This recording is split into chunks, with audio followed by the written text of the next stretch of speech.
everybody. Welcome. This is the Franklin County Fiscal Court regular court meeting for June 1st, 2022. Before we begin, I want to take a moment of silence. Squire Lambert Moore and Squire Sheriff Sebastian have lost Sherry's lost a brother-in-law, Lambert's lost a brother just recently, and we'll take this moment of silence and send our thoughts and prayers to the Moore family.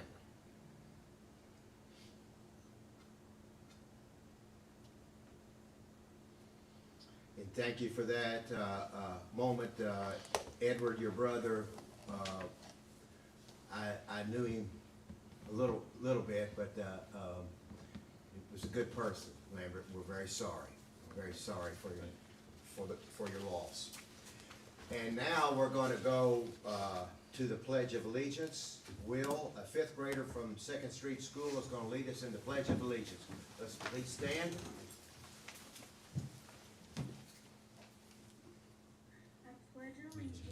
To the flag of the United States of America and to the republic for which it stands, one nation, under God, indivisible, with liberty and justice for all.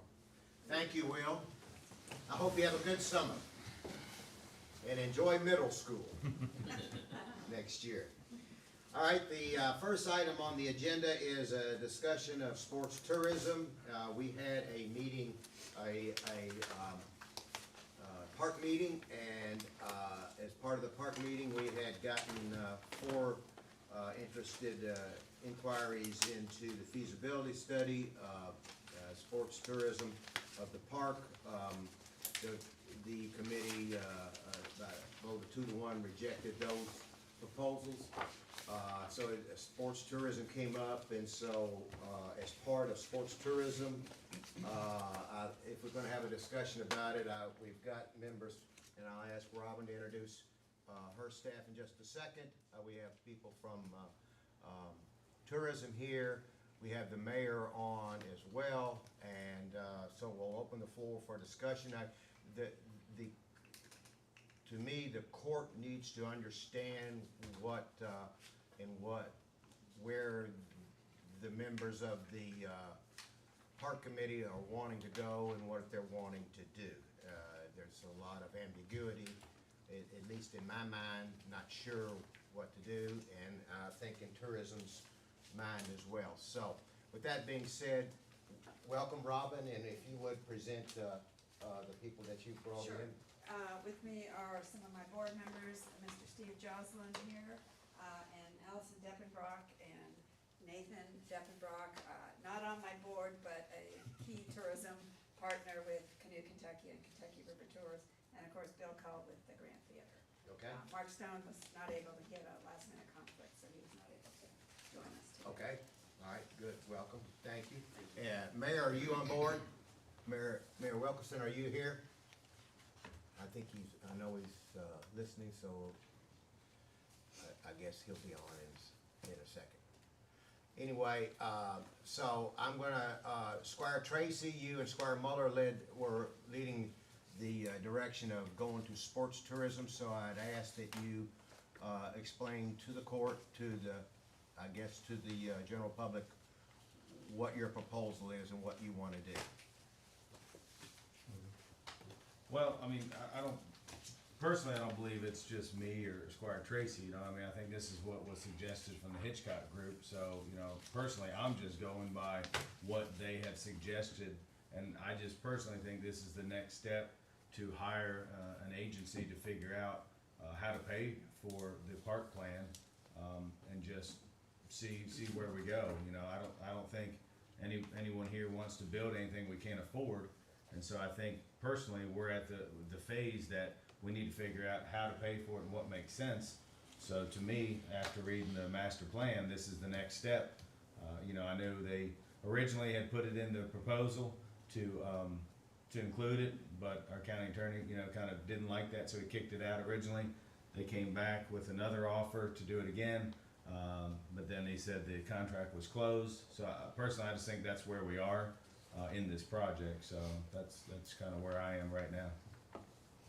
I think we discussed that, but I thought Squire Tracy said that's not where we wanted to go. We wanted to do sports, a sports authority. Sports authority would not pay for the park. Sports Commission, that was the recommendation in regards to the master plan. Hopefully you all have been able to look over the Lakeview Park Master Plan.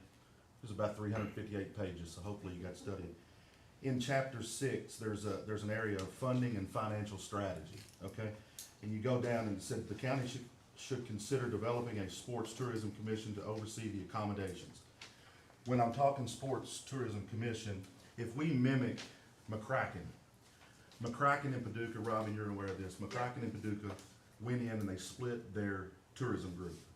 By splitting it, it allowed McCracken to bring in, to implement a 3% revenue stream, okay? And that revenue stream is on top of the hotels. If you're keeping up with them, which I don't know if you are or not, but just for an example, you can't get a room in McCracken County on the weekends because of their facilities. Robin, you're very well aware of that. So I just threw some numbers together and I read them a couple weeks ago. 1,300 rooms on average, pretty close in Frankfurt, in our community. About 1,300, if you take everything, Airbnb, all overnights. Okay. If we get half of what they're doing down there would be 30 weeks, or 30 weekends. Let's do 2-night stays, 30 weekends. That's 78,000 overnight stays. I took an average room rate of $130. I think it's a little higher, but I took $130. That's $10,140,000 into our community to the hotels. That 3% revenue stream would be equivalent to $304,000 if it's implemented the way, and we mimic the way they done it and the way that it was proposed in the master plan. During the park committee meeting, we had 4 firms turn in. According to the park agenda, the park committee agenda, the discussion of proposal was for economic feasibility study, development and management of a sports and convention facility. For me, that's putting the cart before the horse. We don't have a facility to manage, so why would we be hiring one right now? It's all about the revenue stream. If you look at one of the groups that turned in for the project, their scope of work was proposed scope of work, project start, orientation, needs assessment, site evaluation, conference and meeting industry trends, strategy for facility recommendations. All that's already been done. That was 70,000. These are the ones that you just got? Correct. This is the Okay. ones that are up for Gotcha. rejection today. All these things have already been done. They're in the 358-page document that we accepted. Right. Okay, so that's why that was proposed to be rejected, which will be voted on today. So, again, if we mimic what they've done, they split it, no one's hurt, because guess what? There's more people coming to the community. Your hotels are booked, that means more money. Their indoor convention facility, again, this is all part of the Paducah Sun. If you can Google it, if I can do it, anybody can do it. $33 million into their community just through their indoor facility through COVID.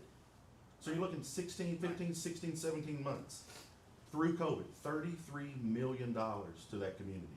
Right. Think about if we can get half of that Sure. in Franklin County, what it would do.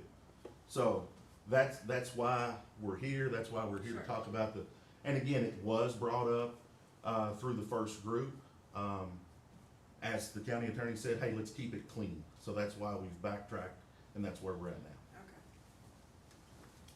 Can I ask a question? Yeah, absolutely. On the 3%. This is discussion. So, I guess, I just wanna make sure I understand. Right now, in Frankfurt and Franklin County, there's a 3% transient room tax on a stay in a county hotel or a city hotel. So, when you were just a second ago talking about the 3% additional, where does that fit? When you split them, that will allow the sports commission to implement their own 3%. That allows them to do that. That's how McCracken done it.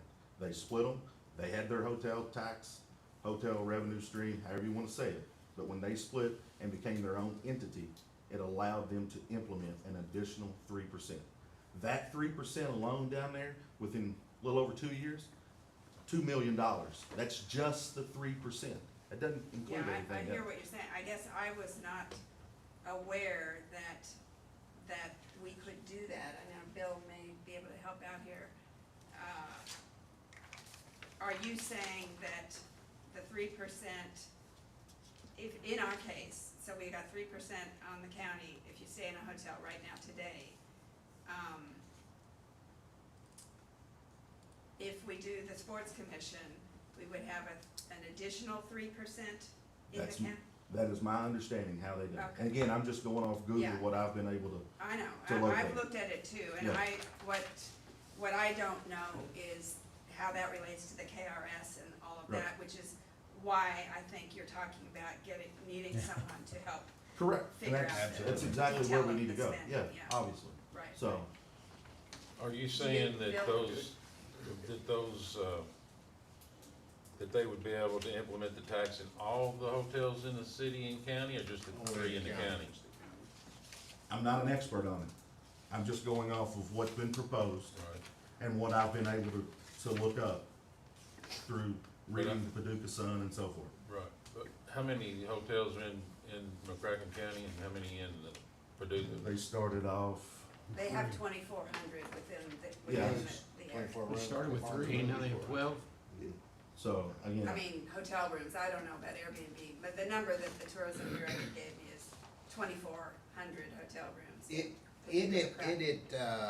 From the way I read the way they did it, the county tax would be a 3% and then an additional 3%. The tourism board, which is now city and county, would be eliminated in the county. The tourism board stayed as a part of the city, but not part of the county. The sports authority took over tourism in the county. Isn't that right, Scotty? the sports commission I'm took, sorry. took Call over the commission, authority not call of, board, whatever. of their facility. I don't know how much tourism outside of what you guys do and a few other at their own facilities, and businesses. I don't know how much is out there in regards to the county, if that makes sense. In So McCracken, you mean? even here, as far as, I mean, I don't know how much the tourism group pushes, let's say, Stillwater's campground. I don't have any idea. I'll just throw it out there. I don't know. Yeah, You see what I'm saying? So I don't. Yeah. Yeah, again, I don't We know. market for the whole county. In Frankfurt, we have about 48 attractions. 14 of them are in the county entirely, and the rest are in the city. But our mission is to market for the whole county, and we might not call out Stillwater's individually, but we promote, outdoor and all that kind of Yeah, stuff. I mean, But no, yeah. I understand. Yeah. I So- don't know how many in McCracken are attractions in the county versus the city. Right. I don't have that data. Right. Hey Judge, if you don't mind, pass it. So I tried to send Robert an email, but Andrew's trying to fix my stuff. This is just, we had the RFP go out last time, and I don't know if it's exactly, oh yeah, that makes sense, what we thought. So I just went back and took what was kind of, I think that's it, was proposed from the other people and just kind of put in my words what I thought kind of should be included in the next RFP. I'm gonna give a couple more. Just, I guess since this is a discussion, everybody can, just, yeah. Robert, are you on? Robert Hewitt? It's just my thoughts. Yes, sir. I don't know if you got my email, like I said. Squire Muller sent out an email. Did you get Just that yesterday. email? It doesn't have a date on it, Squire Muller. It was just yesterday. It was late yesterday. Okay, well, so Yeah, the- my email wasn't working. Andrew's trying to fix it, so that's why I just made copies for everybody. But that was just kind of my thoughts after getting what we received as far as maybe what the Well, RFP could say.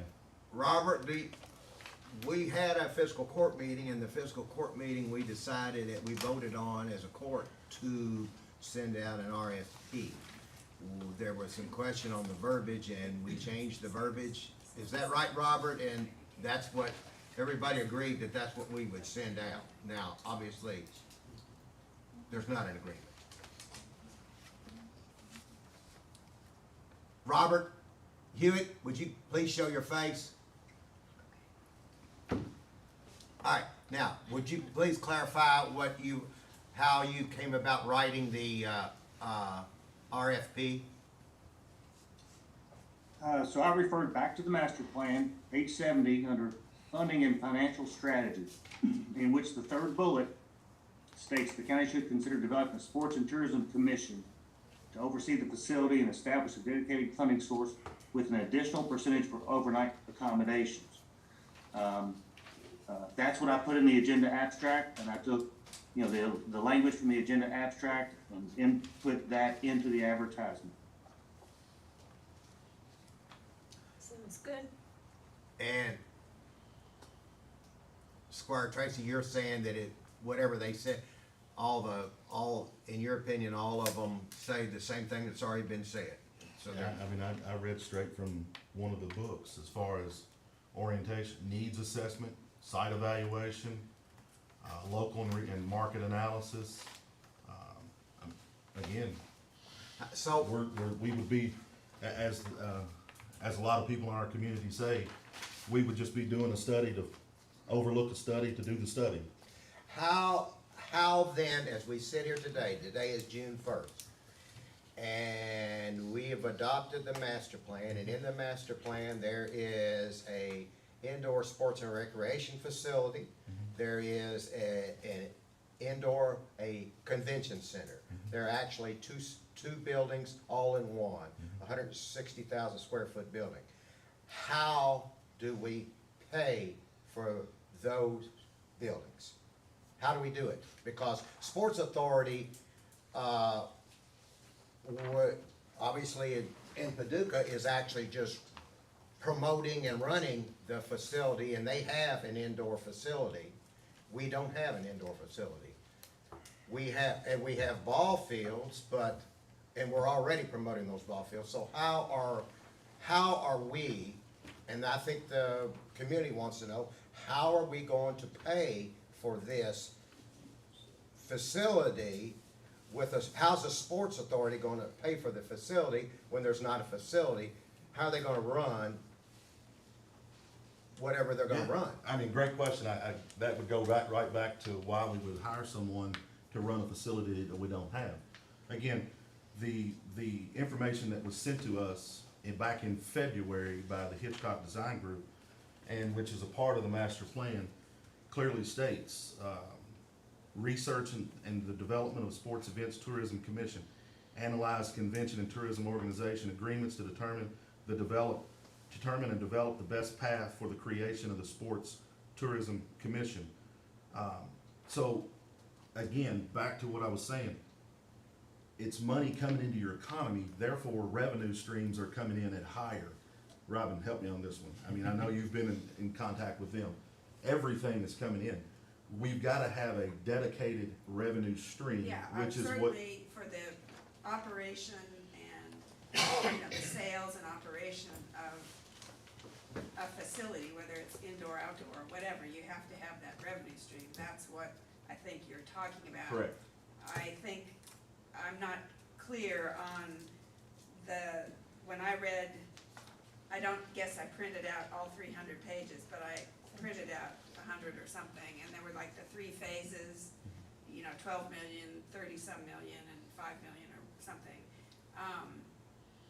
I guess, like, to build the first phase was the 3 soccer fields and all that. Where does that 12 million come from? Are you saying we're building up this fund before we do that, or is there different money gonna actually do the construction or bonding of construction on? Well, just here a couple weeks ago, the federal government eased the restrictions on ARPA money. There's Okay. ARPA money available Okay. that would take care of a lot of this. We've been to how many meetings and conferences, and they've told us, use ARPA funds for a one-time project that you could probably never do, but you have money to do it now. Okay.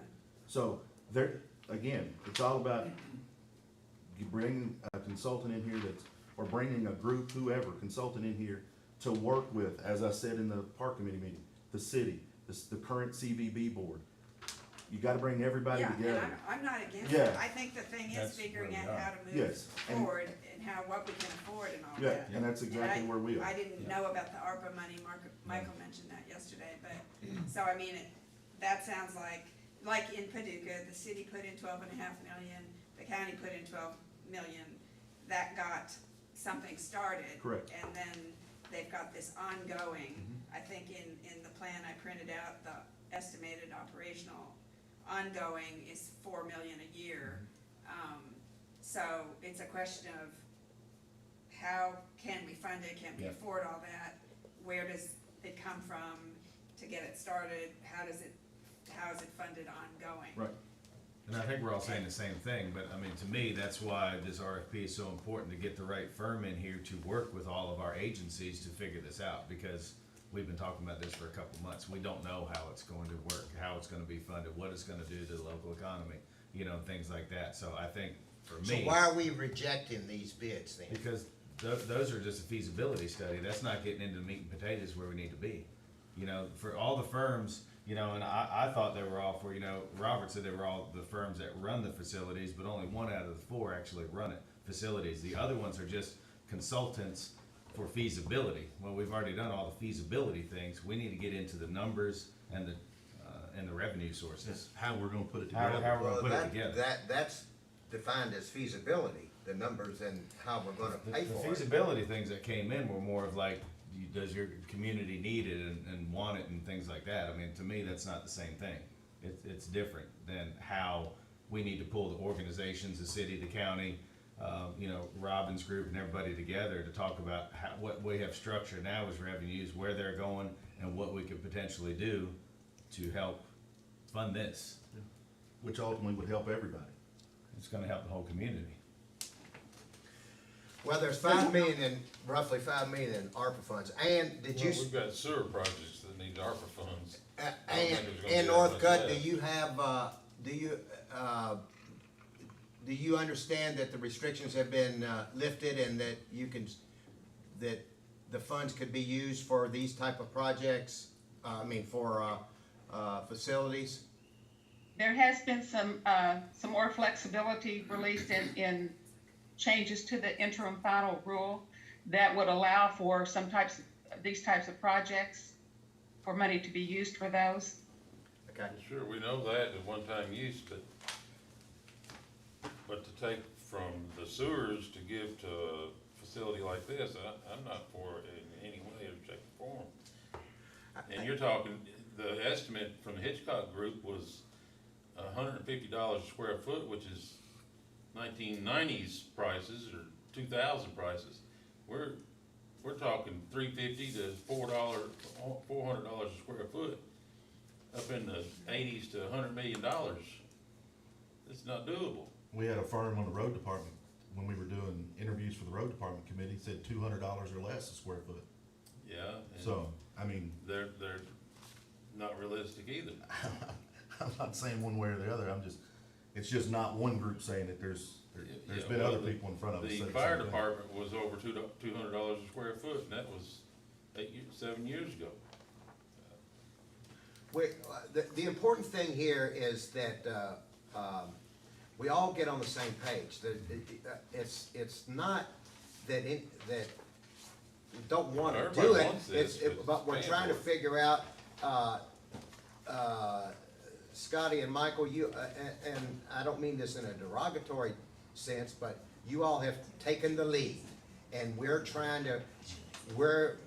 not caught up with you. We don't understand. Obviously, there's a lot of issues here. You all are out in front. We haven't caught up with you. And I think the public hasn't caught up with you. So we're trying to all get on the same page here so we can at least talk to each other. But we're not there yet. And that, because after our last meeting, the committee and this court will decide today whether to reject the bids or not. The committee, 2-1, reject the bids. Squire Tracy was clearly stating that we need and excuse me for the term, sports authority, sports commission, sports whatever, we need to form that and get that going, and we don't know how to form that. We don't know what that is. To give $300,000 to an organization that to be honest with you, nobody on this court know, maybe you do, Scotty and Michael, but we don't know what that is. To raise our taxes, hotel taxes, to give that to a group and let them run it is kind of scary to us because we don't know. That's what I thought we were gonna hire somebody to kind of help us through this process. As you said, Scotty, you could just look it up on Google. $300,000 is a lot of money to not know and just take Google's request that that's what to do. So there's the uncertainties. This is the fiscal court. We should be fiscally sound in what we're doing and know what we're doing. And to be honest with you, I do not know what we're doing. And I don't think anybody back here really knows what we're doing other than McCracken County did it, and that's not enough for us to be assured that this is the right thing to do. Well, Judge, I don't disagree with you, but what I'll say is this: we paid a firm $100,000+ to do everything that this group came in and said they were going to check what they done or whatever they were going to do. But to say that it's my idea or Squire Muller's idea, I'm just going off of the master plan right here where it says that was adopted, right here. And again, I think we can all say some has been for. Some have been against every step of the way. This thing started in February of 2021. Was supposed to have been presented to the public, I believe, in December. I think it came in February or March or even after that.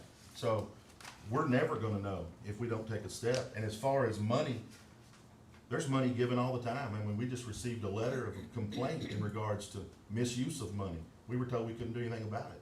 So to say that it's, I don't know. Explain that. I don't know what you're talking about. didn't we receive a resignation and a letter from a board member in regards to misuse of money that you all were gonna look into or something? Oh, So- that was from. Yeah, so I mean, to say that, I mean, we're not gonna know if we don't move forward with it and go off of what was proposed, again, and voted on. This is what it is, you know, and that is why this area, our community, has became notorious for doing studies, to follow up on studies, just to do other studies. This is a prime example of it. It's proven. Judge, can I ask a question, please? Please. So I'm on the tourism board. Mhm. I'm on the Frankfurt Chamber. I represent the Frankfurt Chamber as well, which is also county businesses Mhm. and city businesses, just like the tourism is county and city. And Scotty, you asked the question. I don't know what the tourism board does for our county constituents. It does a lot. Our businesses have, I can speak personally, Nathan can too, have thrived because of what tourism has done and their marketing efforts. Come Find Bourbon. I mean, all these things that they've done is just really paying off. So in my role, I'm lucky. I'm not talking about splitting anybody up. I'm talking about bringing people to the table, bringing people together. Frankfurt is the 4th smallest state capital in the U.S. I don't know if you guys know that or not, but I talk about it every other vote. So our county cannot afford to do it by itself, y'all. I hear Magistrate Moore saying that. We can't afford to do this on our own. I hope the mayor's on here. We need the city, we need the county, we need the state. It's all right We here. need, I'm not finishing, please. Yeah. We need KSU. We need everybody in this community, because community are like-minded people with a goal in hand. So that's why I'm here today. Sir, I don't want to tear anything apart. I don't know that we need another commission or authority or whatever we're going to call it. I'm here to bring people together. And that's what it's going to take here in Frankfort, Kentucky. Well said. Yeah, very well said, but I don't think anybody, and Robin, please tell me, no So one's the tearing 3%. anything, no one's tearing anything Okay, so apart. the 3%. It's a partnership. That's They're fine. all working The together. 3% that you're speaking of, sir, in a sports authority or a commission, and I'm like, I don't know, I'm new to that. I don't know if Paducah split their tourism agency, because I heard words of that already in this meeting, taking away the county and making that maybe the sports authority or the sports commission. Or are we talking about adding 3% to our tourists coming to our town? Our board president on the tourism has stated that the taxes that he pays is 13% plus already in the county. So now we're gonna be at the 16%. Do you think that's gonna attract more tourists? What's I'm not finished Barstow? yet. So Lexington is 15%. Lexington is 15%. I don't know what Louisville is. Y'all, we have to know. We have to know. This is a big decision. It's gonna take everybody working together, and we have to be fiscally responsible. And that's all I care about. And why is it because I want Kentucky to thrive? I do, but I want my children to want to stay here. That is my sole thing. I am a second generation business owner. My children work for us. They are third generation, and I selfishly want them to stay here too. So that's all I have to say. Let's work together with everybody. I don't think anybody sat here and said anything different. So it'll be an Again- additional 3% on Again, top of that. again, I mean, So it's you're right saying here. the 3% is additional to what the taxes already paying? If a sports commission is created, Robin, again, please help me if I'm wrong. It's my understanding there's a split between Paducah and McCracken. The Paducah Tourism Board continues to do exactly what they're doing. The city. Correct. Okay. The sports commission was able to enact a 3% revenue stream. We're talking about how we're gonna do it, The city's down 2.2 in occupational tax. Where are they gonna get that back? They're not. So tell me where our revenue streams So are is coming McCracken from. County Board Commission still there to do that? Or The the Sports Sports Commission. Commission? Okay, so Yes. I think, They were joint, it was just like this right here, Yeah. right? yeah, Yes. I think the difference, I think where the difference of the point we're talking about is that here we have 3% in the city and county per the ordinance that was created when the Tourist Commission was created. If that 3% are we taking the 3% currently being levied in the county hotels and directing that to a sports commission? That's a question. Or are we adding 3% That's in my the question, county? yeah. That's the second question. I don't know that we're clear on what Right. the answer is. Yeah. If we're, excuse me, just one second. No, you're fine. If we were taking the 3% that we currently get from the county, which is roughly 150, 170,000 a year, depending on how good a year it is, then that, affects the revenue of the operation of the Tourist Commission and the marketing of those 14 entities that sit in the county that we're trying to promote, that are, in fact, our 4 distilleries, are some of our outdoor lakeside arena, Prodigy, many attractions in the county. So that's the question Right. that I think hasn't been, we're not clear on. We're not clear. Again, just the information, I'm trying to, You're saying, what I hear you saying is needing someone to help correct. figure all that stuff out. Thank you. I think we're at a point, Allison, I appreciate what you said, and that's why I sit in this seat. We need to bring the community together. Last week, the judge and I met with the city. We had a great parks meeting about city and county working together with the schools. We're heading in that direction. But I think, just like us throwing these out, we don't know. Is it a tax here, is it a tax there? Who goes here, who goes there? We don't know. And I feel like that's where we've been for the last couple months. So, per the master plan, that's where I am as far as let's take that next step. Let's get somebody at the table with tourism, with the city, with the county, with the schools, talking about these things. Because we don't know about them. Right, I don't yeah, know and about them. I- I don't think anybody here does. Right, But we I need think- somebody in this room, kind of like when the city bring a TIF to us. They have a TIF attorney to explain it and how it's going to affect everybody. And that's where we are. That's where I am with this. And I'm not saying we're going to do it. I'm not going to say, we're dead set on building this whole thing. Maybe it's in small chunks, maybe it's small pieces, but we have to start somewhere. And There's so- at least one group that did that's in this, and that's why we went out for this RFP.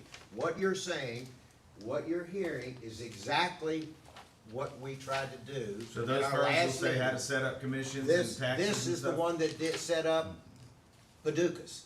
This is what's being modeled by Squire Tracy. And so this firm right here, which is one of the four, set up that model for Paducah. But Judge, no disrespect, but to me, I don't want to just take one out of the four and that's all we have to pick by, you know? I know, but you, what I'm asking you and what we have got to do is, once again, you two are leading this. You two have been out front the whole time on this. We are not caught up with you. We said in a fiscal court meeting 3 weeks ago, and we said, okay, we're gonna write an RFP. Please tell us the verbiage that you want. And you did.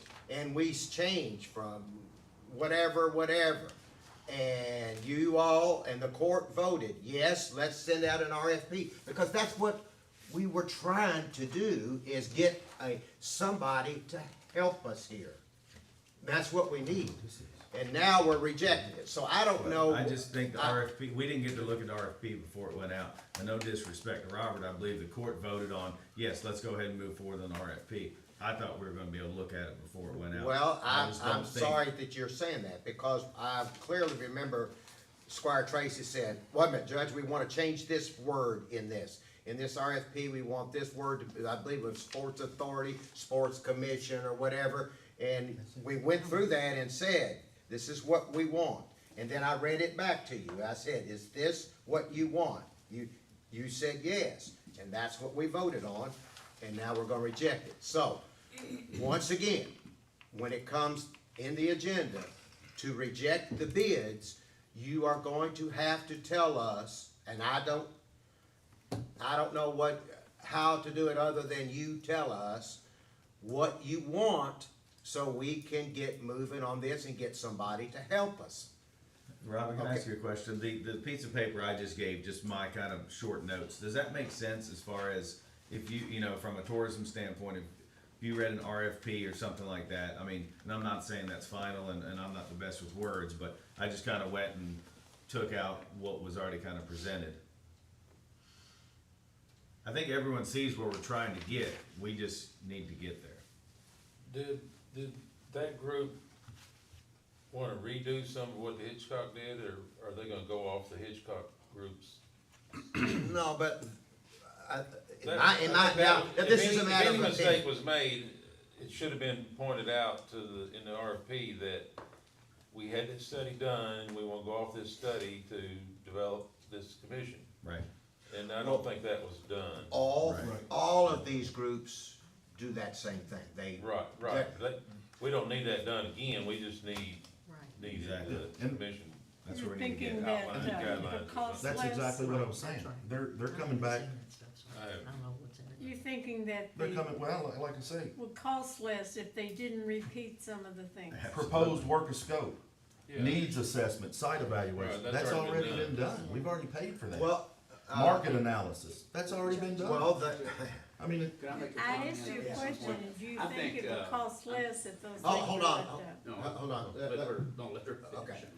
Well, and I think, you know, I think the words would be better. I mean, I think another RFP request, I would hope you all might consider asking that someone who has done work in Kentucky or is a part of that package. Maybe the county attorney says that's not legal. I don't know, because the understanding of what happened down in McCracken, or as I understand it, Somerset also, is relevant to this. But the thing that bothers me, and at the meeting, remember Hitchcock said it was gonna be financed through hotel room tax. And, you know, I question, well, there's no hotel room tax of any significant amount, and you've overbuilt your project, it seems to me, to have this giant building, because the way I understand McCracken, if it separates the counties getting 6%, you know, to go toward this, I believe when they add the additional 3%, and it's only $150,000 right now that are coming in from the 3%. In the So, county. In the county, yeah, because there are more hotels in the city. There's only 4 in it that we have that are in the county. McCracken had 2,400 rooms. I mean, they have a giant, 3 times, well, I don't know if it's 3 times, but a whole lot more money. if you put ARPA money in, I mean, whether it's 60 million or whether it's 100 million, I don't think you can do it for 60 million. That giant building, you said McCracken has one, but they don't have a giant building. They have a convention center. Well, okay, a convention center, but Already. at the sports authority, I mean, they don't have a sports authority giant building. And as I remember reading the stuff in the Paducah Sun, they're putting in $1 million to operate that, is what the mayor, as I recall, and each is putting in 12 million or something like that, aren't they, to do it? I just think you have, the Grand Theater's got 400 rooms, just to parallel. There are people that tell us we ought to have 1,500 or 2,000. Seats. It's not, I'm sorry, seats, yes. It would fail. We could not operate it. We don't have the business to do that. How between Lexington and Louisville, you're gonna get this giant building making millions and millions? McCracken is a market center. But I think you should revise the RFP, focus on financial feasibility, because The I legal, think you what- decided how big a building without having any idea of how to pay for it, other than Hitchcock saying hotel room tax, and that's not gonna begin to do anything here. If you took it all, you know, it's 400 total right now, 450. So if you add another 3, if you split it off, you still can only get the county. Anyway, I think you should do it. I think we're all for doing something. It's just, I think you've hamstruck yourself by having a giant building. Well, Mr. Cole, and I appreciate you speaking today, I really do. I won't say anymore. No, but let's pull the building out of it. Let's just say we're gonna start phase 1. Yeah. We need to start somewhere, right?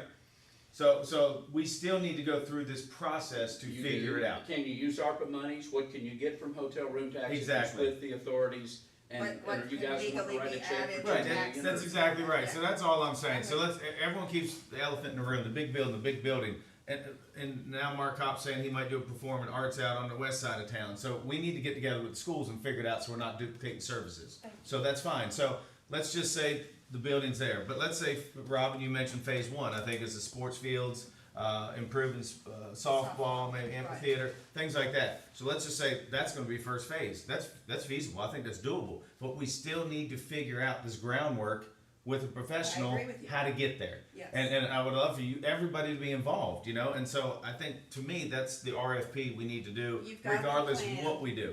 You got the plan of what you would like to do. Yeah. And now, how do you do it?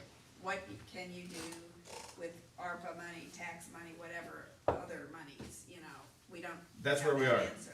And we just keep So, talking and about it. I don't know what's in these proposals, so can't address the issue you're talking about with the RFP, but, yeah, I think the implementation of how that master plan can, be paid for Right. is a next step. I agree with that.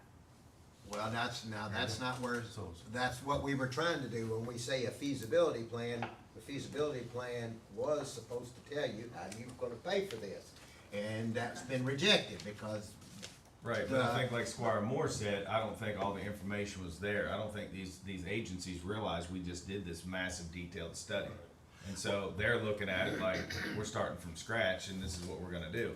You know, I think $70,000. I mean, Jesus, we don't, when we got that consulting group, you know, I think it was around 20,000 to do exactly what we're trying to do. So I think, even Squire Booth said, if we can consolidate it and say, this is what we need to do, this is what we're looking for, this is the type of firm we need, it's gonna be a whole lot less financially than a whole feasibility thing for the whole thing that we've already done. Sebastian?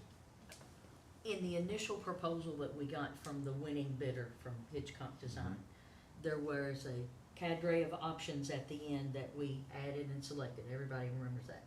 And it seems like there was we voted on this, the financial analysis component. I've been asked about it a lot.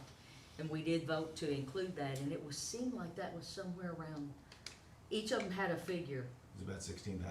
And it was somewhere about 10 to 15. I don't remember, because that's a long time ago that I read that almost 400-page document. But I remember there were a cadre of options, and we selected several of those options at the end of it, included them.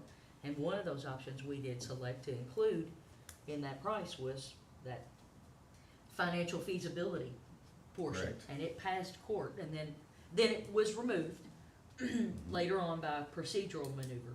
But that was like $10,000 to $15,000. I haven't seen any of those, so if they've come in at 70, that's a lot different than what we heard before. I just remember that. 70 was for doing another study. like Yeah, right now. and we're, Didn't need that. we don't need that. We don't need that. We need to really laser in All I'm on saying the is, I'm trying to get financial back to what feasibility. that piece of the puzzle We was. need to laser in on that. Yeah, I'm I'll concerned over the splitting the tourist commission's income. Is that something, is that what you're talking about? If you take that 3% away from them, then the county, is gonna suffer. Again, just from what I've been able to see, and Robin, you can speak to, I know you've talked to those, that group down there you've referenced. By creating a sports commission, it allows you to enact an additional 3% to have a dedicated revenue stream. And then everything else is worked out by the parties involved. Is that how you?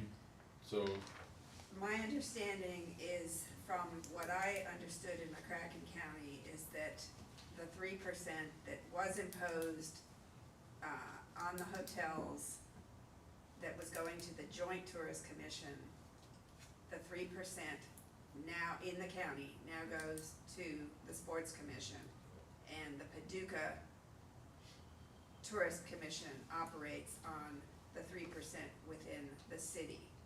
So that there was a split and not an additional Monies are 3%, gone from but the I'll have to go county back and double check that. It was my understanding, That's they the way did I not, understood I it. do not think the statute allows for more than 3% in the state of Kentucky.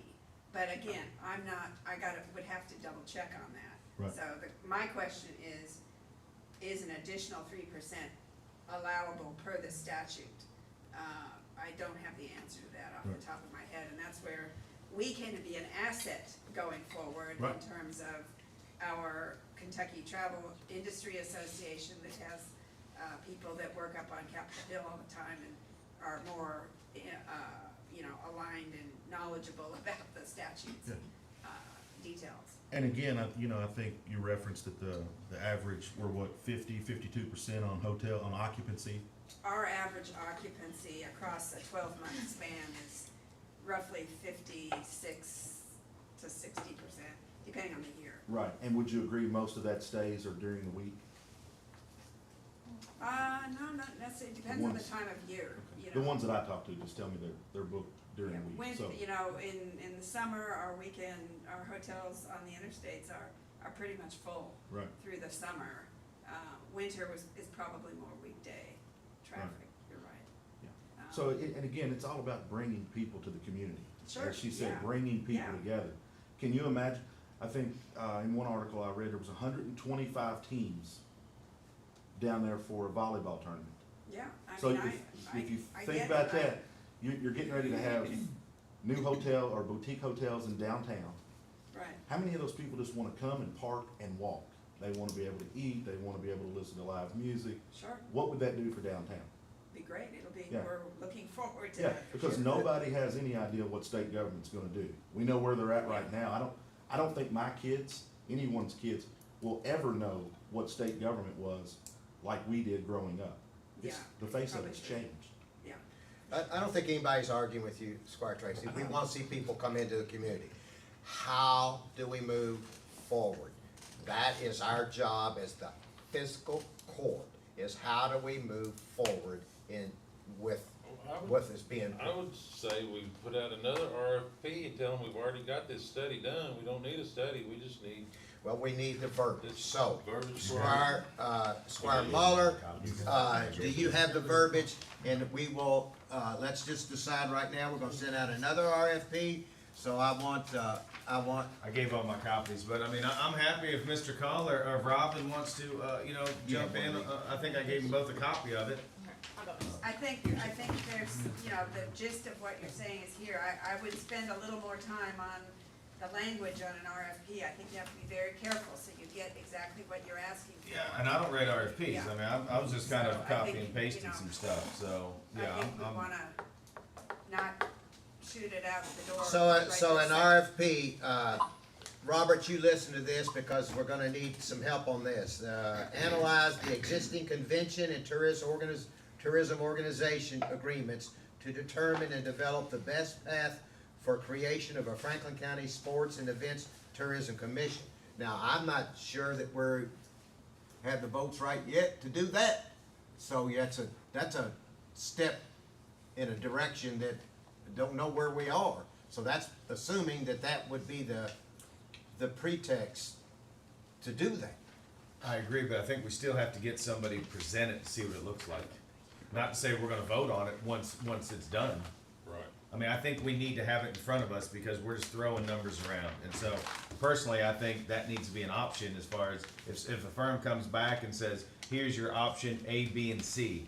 At that point, the fiscal court, along with tourism and everybody, can look at it and say, what's the best option for our community? So that's where, it has to be written that way. It's not written to me in this. So let me ask this, rather than maybe sitting here trying to hammer out this verbiage today, is there a way between now and Friday that gives a little time where because we, as you said, we have a very full agenda today, trying to give a little time where we focus solely, purely on whomever, when I say we, I don't know who the we is. Why between now and Friday? Well, because everybody's saying they want to expedite the process, so I'm only saying it for that reason. I mean, if you wanna do it till next week, that just adds additional days. Well, the court's gonna have to vote on it. That how it's gonna be written. So I'm assuming, if Squire Tracy, Squire Muller, if you all will write an RFP and send it to us, or I don't know, if Rick Spark, can we have the court just look at and not vote on an RFP, Tambra? Thank you, Judge. County It's attorney. been fascinating. It's been fascinating hearing the court describe the number of angels that can dance on the head of a pin for this matter. I will tell you, and maybe it's just me, and I tried to call Scotty about it the other day. Yeah. Folks, y'all doing this wrong, okay? You had a chance to do it right, and everybody's got off kilter. And here's how you run off kilter. You got a great little plan, and the plan was to design rehab for your park. And it's a beautiful park, and it's gonna be a great scheme, piecemeal, segregated, however you wanna do it, whatever you're gonna do with it. But it's like if you're gonna build a house, you go to an architect and they go, okay, this is fine, you got, so many feet and so many whatevers. You need to find a place to put it, and then you know what you have to do? You have to go to the bank. You all avoided going to the bank. Sherry referred to it as a procedural move, which, by the way, Ms. Squire, I take great exception to that doing my job. I wouldn't give you pieces of garbage to reel with because I know how you do when you get those cases. So I take great umbrage, and I state that in court right now. I represented the court and said, this is a bunch of nothing over 4 lines. Do it right. And what I'm telling you now is do it right. Get the bankers, get the financiers to say this is how you're gonna do it. Scotty's got some great ideas. He's done some math, maybe they work, maybe they don't. You're talking about a huge amount of money, but we don't have the bank on board. The court at this point, on whatever RFP you're gonna do, and it has to be more than 4 lines in a subcontract on a design firm, has to have a plan, now with the city, now with every other individuals, to come up with your bank plan. That's all this was ever supposed to have done, was come up with a plan to come up with the bank money to fund your project. Do I understand that correctly? Wasn't that what Scotty said at the park meeting the other day? What everybody said? Is that true or not? I believe that, and I'm sorry to speak, I'm just speaking on what I believe, that the buildings themselves are not part of this feasibility action. It's how do we start implementing pieces of this first? And I will save the hoe in my car to start doing that, because it sounds like I'll be digging holes before anybody else does. Because if you don't have a bank plan on financing it, everything else is just talking about it. It's just like Squire said, you have to have a plan on how you're going to pay for it. That's start one. If you have that, then you can take a look at that. Then you can take a look at your sports commission or who's going to run it, etc.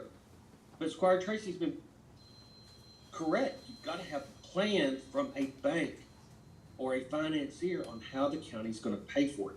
Whatever you all do in a week or 2 weeks or next month, or decide what you're going to do, this, that, and the other, please don't lose focus on, well, we've got a plan. Okay, yay, big deal. Now, who's going to pay for it? You ain't got no way to pay for it, and I'm promising you this will never get done until you go to the bank. And I say bank as in if it were a commercial loan, etc. You have to have that plan, which now is going to involve the city and the county and the other agencies. There's your plan. So I'd ask the court to address it by way of that as the idea of the next plan.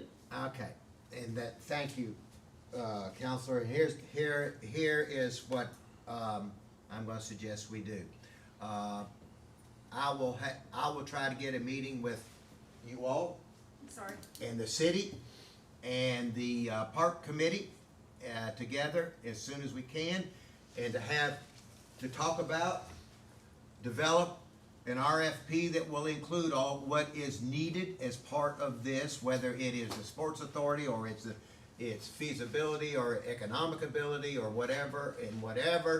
And we will try to have that on our June 16th meeting presented. So in the next 2 weeks, I will get a meeting together of all of us to discuss, to have the city as part of it to discuss, and then we'll have an action item on the 16th of June. I don't think we need to rush it. I think we need to get it right again, and we'll go from there. Judge, quick question.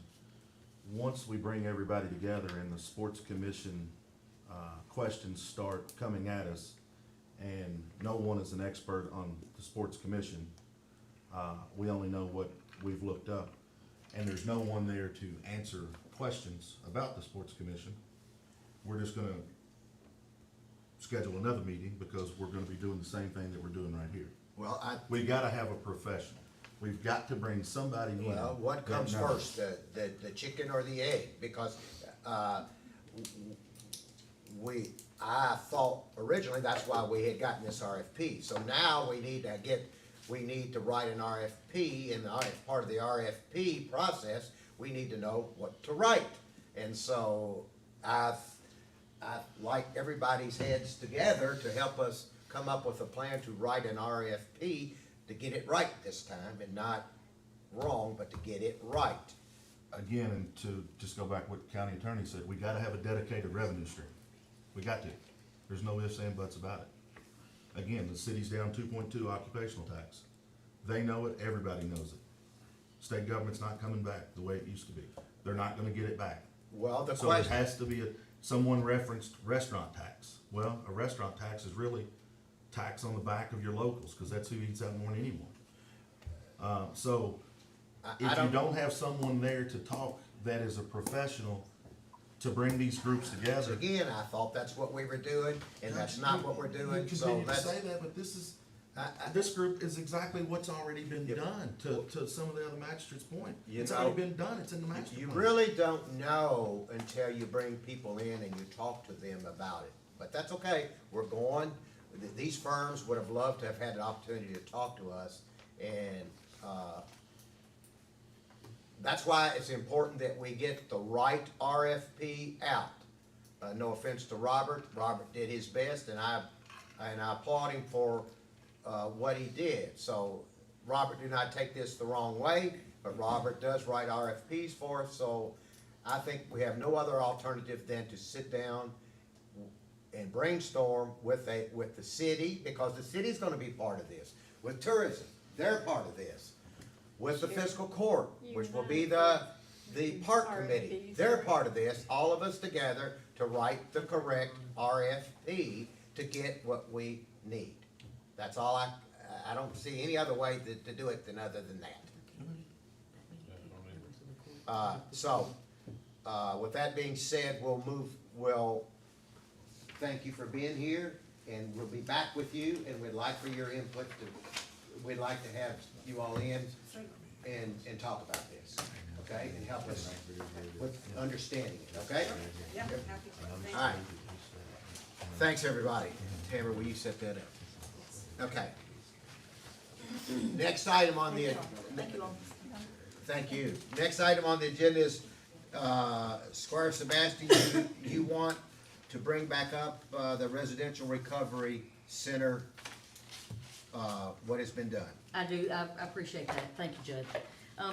The Board of Zoning Adjustments has missed twice to discuss the residential recovery centers in Franklin County. And at both meetings, members of the board were attentive to proximity, whether observing, commenting, remarking that the Franklin County Fiscal Court did not address proximity of the residential recovery center to neighboring residential dwellings. Two parameters that the Fiscal Court did put in place concerned the size of the property acreage. We talked about 16 or fewer participants in the residential recovery facility on a minimum of a 5-acre parcel. And we also talked about more than 16 participants in a residential recovery facility on a minimum of a 10-acre parcel.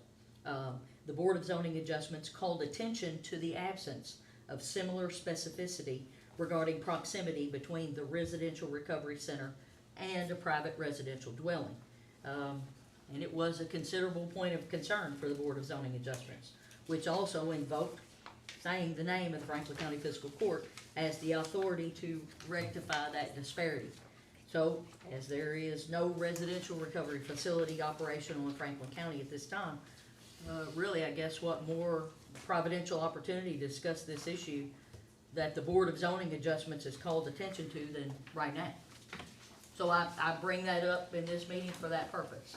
So I sat through both Board of Zoning Adjustments. I called the secretary to see if there was a transcript of the comments so that we could discuss those very things that they talked about, because they talked about proximity numerous times. Yeah. So, and I was told that there were minutes, but there wasn't a specific transcript where I could call out, words. So I went back and not only sat through both meetings there, but also watched both meetings again to make sure that I was framing this the way that the Board of Zoning Adjustments discussed it in regard to proximity and, making reference that specificity had been given to size of parcels, but not to proximity of property, like the residential dwelling. I don't know how to frame the words exactly the right way. I'm gonna ask you what I'm hearing you say is a definition of proximity would be a residential home to a facility. Yes, sir. Okay. That's exactly what was framed in those meetings. So I guess really, if you hold on one second, Squire, Robert Hewitt, you on? Yes, sir. Okay, this is interesting because it wasn't discussed, and I don't know normally whether it does get discussed.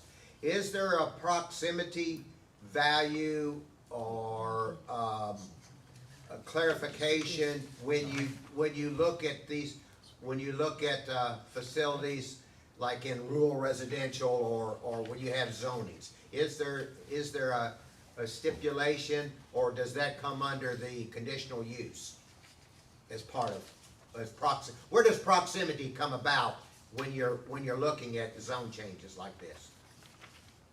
Well, this is actually a conditional use permit, so the proximity standard, if it's so chosen, would need to be either included in the ordinance, or in the case of new construction, could be determined by the Board of Zoning Adjustments. Okay, Squire Muller. Thank you, Judge.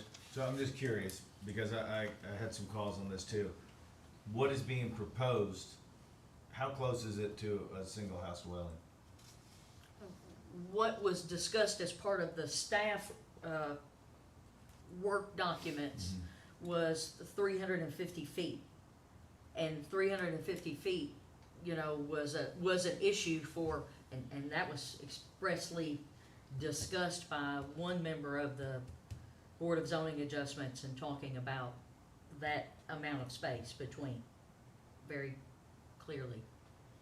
Was Discussed. that 350 feet part of the conditional use, or was that arbitrarily No, just no, discussed? what they were saying is that in the staff report, it was noted that between the proposed facility and the next residential dwelling, there's only 350 feet.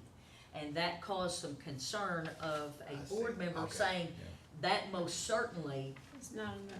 is not enough space, and used words like, this will change the character of the neighborhood, this most certainly changes the character of a piece of property that this individual has been dwelling in for however long, Okay. more than 20 years. And so that's why the issue of proximity kept coming up, because of this, and they were saying, you know, you were very specific in the ordinance about the parcel size. But this was something that, and they stated, this is probably something you didn't think. You thought, for example, if it's on a 10-acre parcel, that you're gonna have the facility in the back of the 10 acres, not literally on the boundary line of the property. Oh, yeah, Those comments I were, understand. yeah. so I'm, you know, and what better time before anything is actually done to at least clean that up. And the Board of Zoning Adjustments did discuss some additional criteria as part of its meeting, saying these are more than 10 items that we're gonna want you to, additional conditions you have to, XYZ has to meet. Did But they mention proximity? they do did a- not state a proximity, but they mentioned it all throughout and said this is something that the fiscal court Needs to do. should take under consideration, because it's the authority. I mean, they kept pointing out that the court was the authority. Uh-huh. So, and, I'm sorry, go ahead. No, you finish. So I don't know how to do that before anything, you know, is out there, because then you're grandfathering one thing in under different criteria than you are everything else. I understand. So just saying procedurally, this would be the time to discuss those issues that at least the Board of Zoning Adjustments, who deals with this regularly, has made a point of talking about the proximity being an issue. Okay. Now's the time. Squire Blackburn? Robert, are you on? Yes, sir.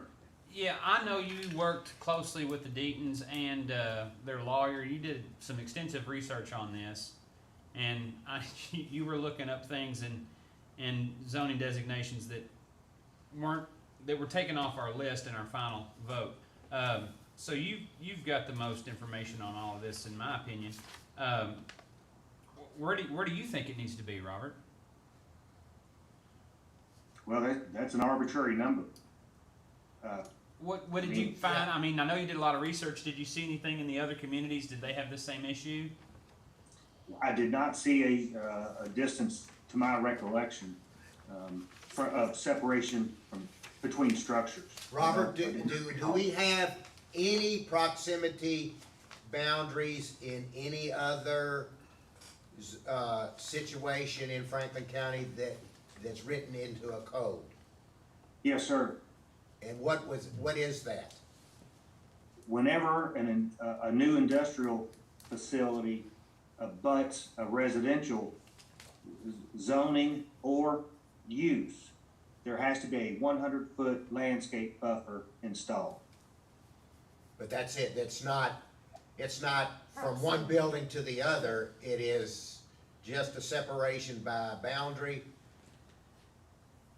It's from the property line to the new industrial structure. Now, the commercial zones also have a similar requirement, but going off the top of my head, I believe that's 30 feet. Okay. So 100 feet is the most restrictive setback between uses, and that being industrial to residential. Well, Okay. isn't there one, now here's one I can think of, isn't there one in regard to, whether it's offenders or sales of things, and I'm probably getting all these terminologies incorrect, within proximity to a school? Isn't it like 1,000 feet outside of, Is there something to a school, Robert? if there's some, Alcohol sales. huh? Alcohol sales. Alcohol or- sales or and some such other things. Now, I can think of that right off the top of my head based on the question that's asked. But other than that, I think. That's a state law, not a local ordinance. right, but we're just saying, I guess, just for conversation. I think we're looking for, instead some of kind it of being, benchmark. it's gonna be arbitrary, but we're looking for a starting point. Some to- kind of benchmark. To define an arbitrary Yeah, piece, footage, or whatever. makes sense. But I personally think whatever we decide should maybe be in the ordinance, cause I don't think that would be fair to somebody Well, yeah. looking. to Yeah, do- I agree. You know, to get involved in the process and then get halfway through it and it come up as a condition, you know, so. And I think that's what the, Yeah. that's what the BZA was saying too, Right. is that Yeah. it should be part of our ordinance. I That's agree. what they were looking for, our guidance, not, Okay. thank you, Mr. Sparks, for coming on. Can I add? Folks, Let's let I'm you. Okay, that's fine. And I was very briefly on this. I had a chance to talk to Sherry about this and the issues and the ideas she wanted to bring to the court. But I'd also remind the court that by Kentucky state law, a motion or a request to amend the text of any zoning regulation, which is what we've got here, has to be brought to planning and zoning first. And planning commission shall hold a hearing on these particular things that you want them to do or that are being proposed to do, and then they would forward it to you to approve it in the same fashion. The point of that being, you've already got the text amendment previously put in place. And if you're talking about modifying that text amendment, you're just at the beginning, so it has to be repeated each and every time if that is an issue. So Yes. planning and zoning is going to bring before planning and zoning, have their hearing, they make it to court, and then you approve it as soon as you can possibly do it. I just don't want the court to think that it's something that you can do today or tomorrow, because they have to go through that step under state law. It's 100.211, and you can't forget the underlying basis when you try to do something really good like you're trying to do right now.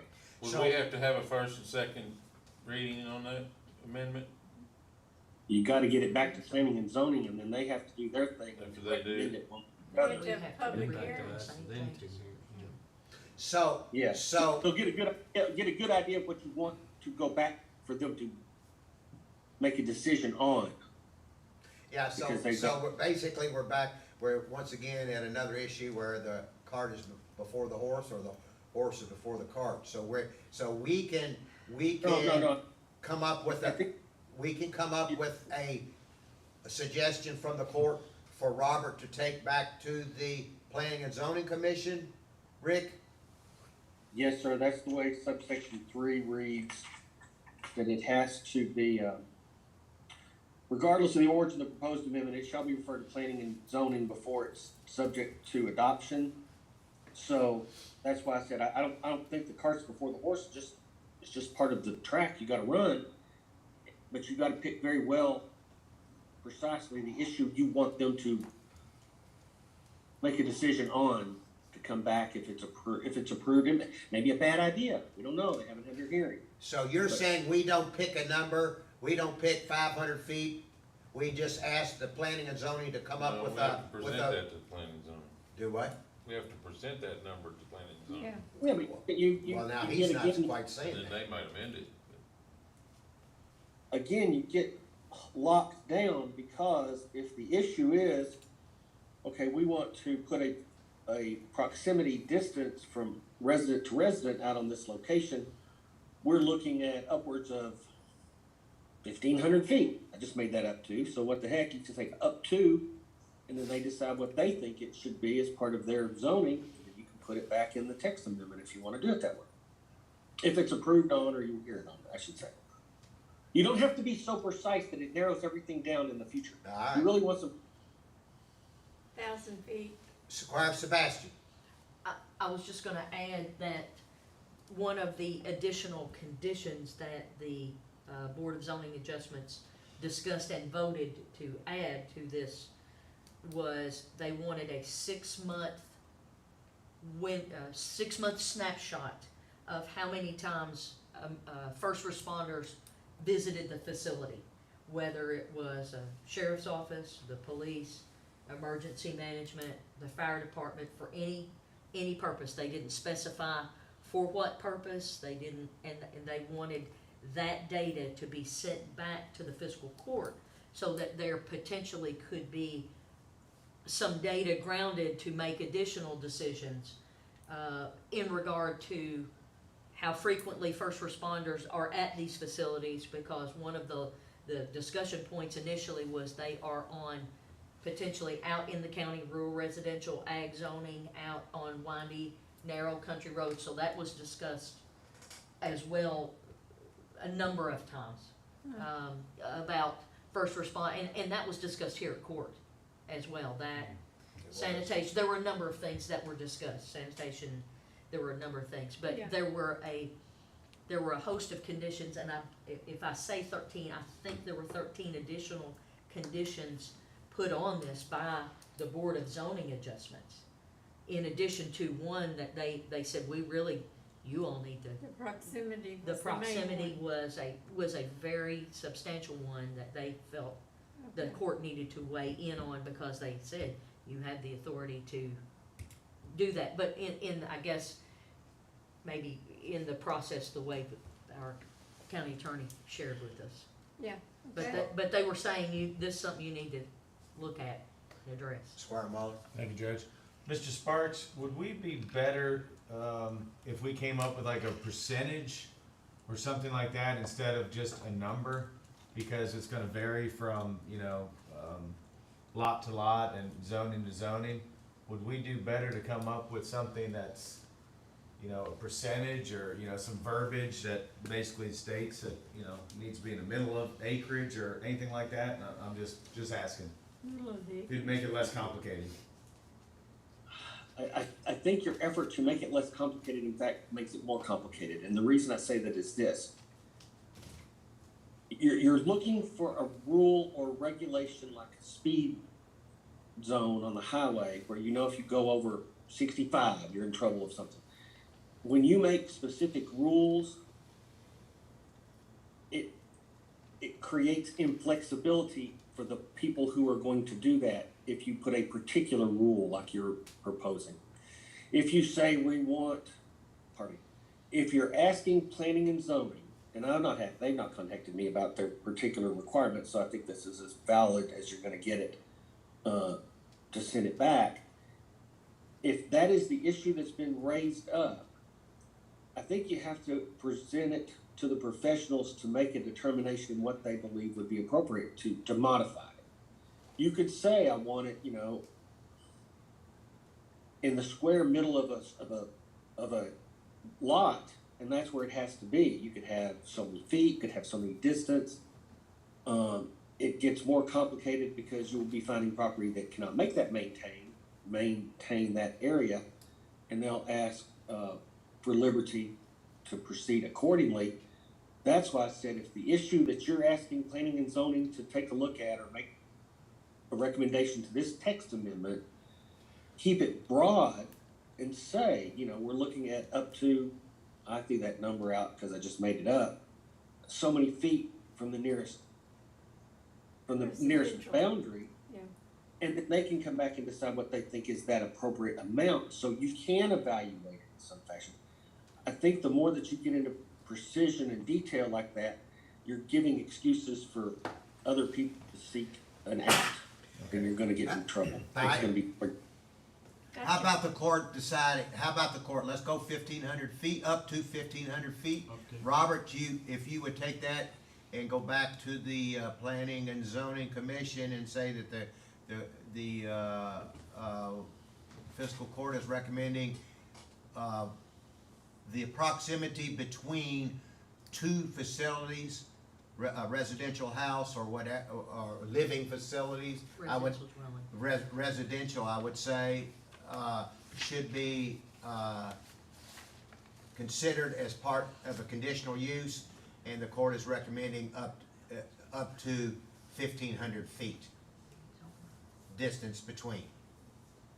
Just so I'm Robert, clear, okay, Okay, just so I'm clear,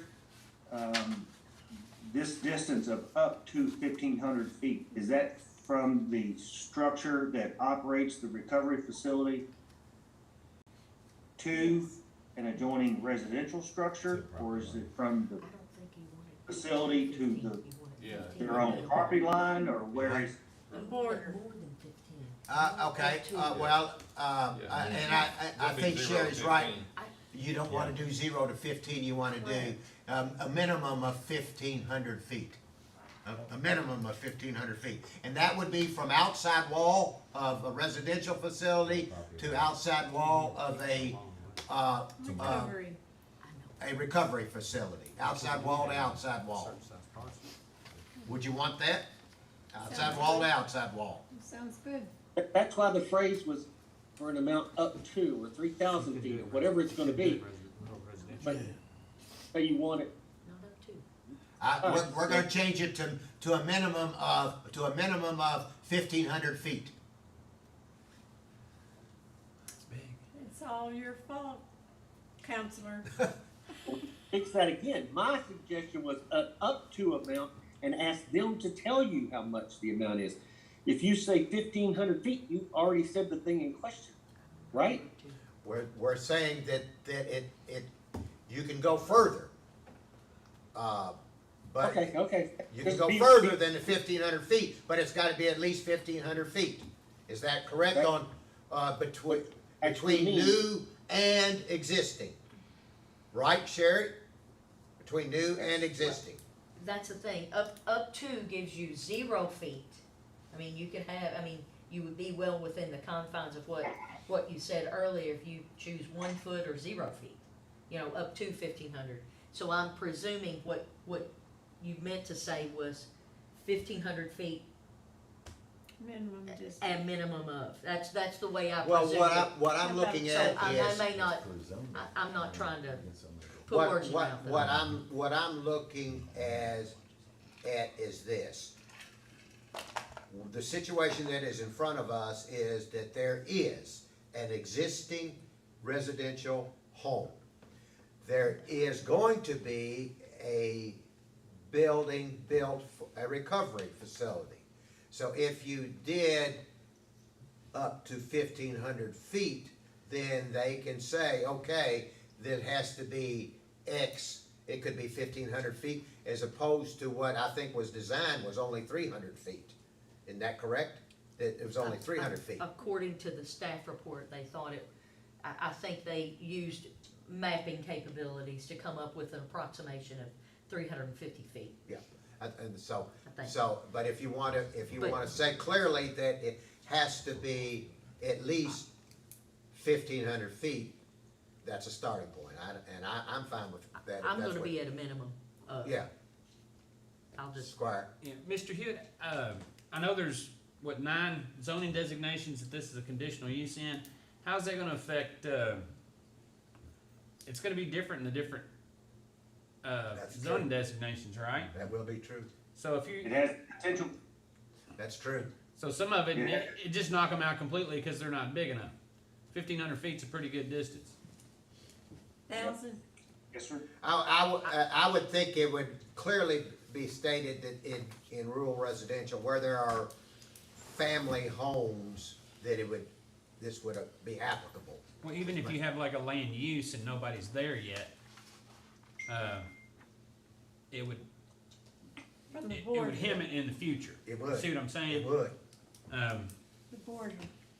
That's why I'm. How would you say do this, Robert? I think Squire Blackburn's got a very valid point, and Counselor too, I see he's on. So how do we not, tie the hands of the future in some of these Well- zoning areas?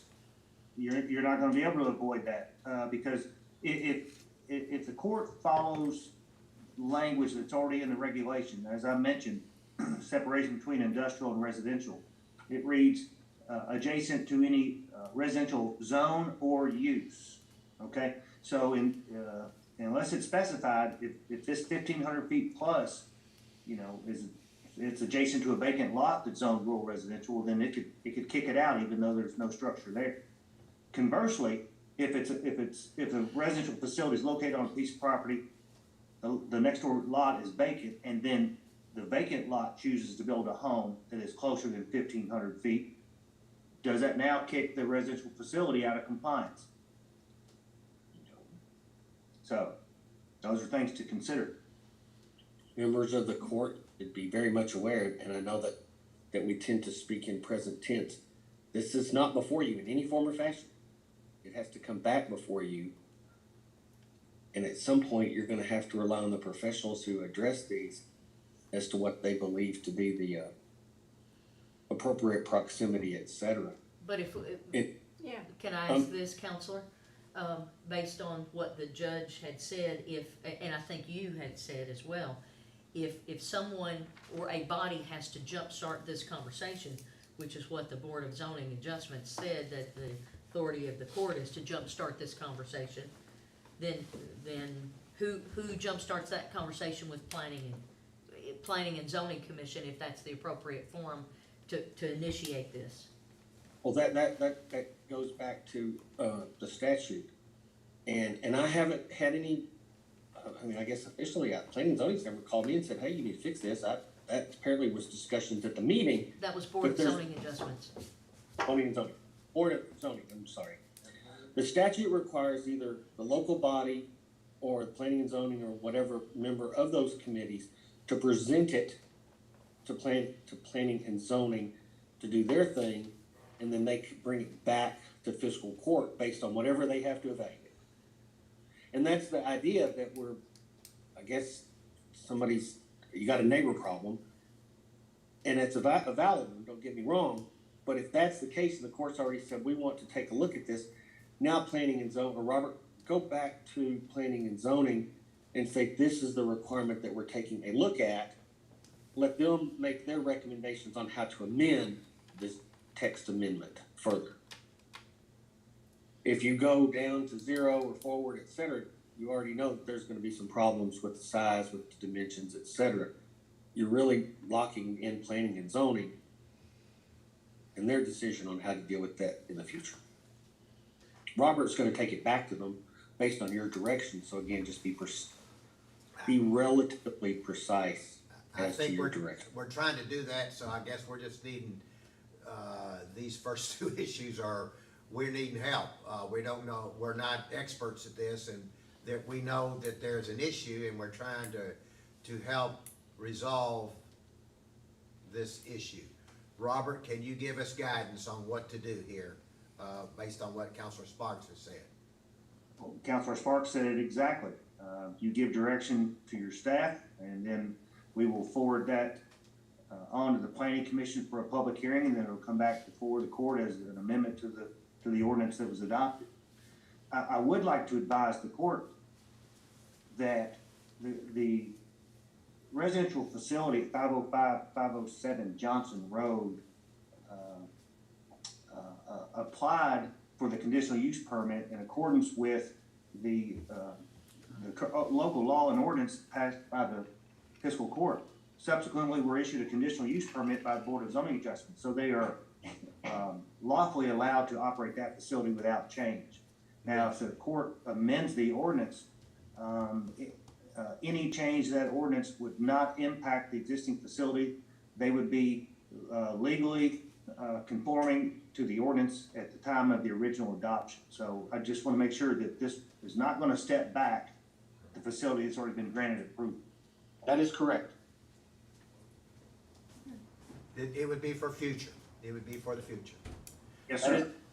All right.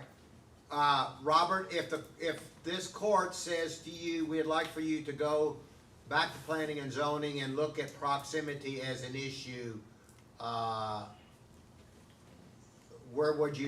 what would you, would you suggest footage, or just let the planning and zoning come up with the footage? I would recommend a distance for their consideration. Okay? What distance would that be, Mr. Hewitt? Whatever the direction of the court may be. I'm gonna throw one out, 1,500 or more. That's been discussed Does around anybody the have, table. is everybody okay with 1,500 feet? I say 1,000. Well, that would be a minimum of Yeah, 1,500 minimum. feet. A minimum of 1,500 feet? Minimum? I'm listening. A minimum of 1,000 is what I propose. I think it's really subjective, depending on the zoning designation. It's really subjective.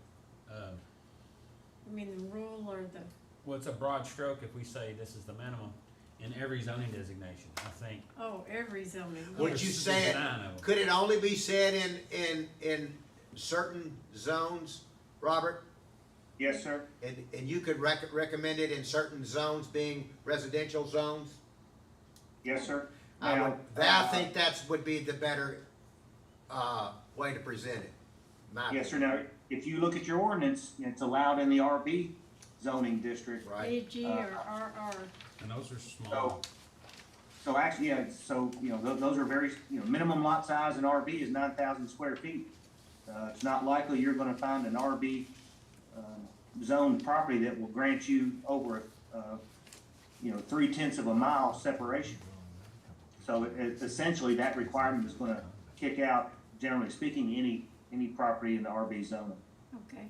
In RB, aren't you limited on occupancy as well for residential facility? Treatment facility?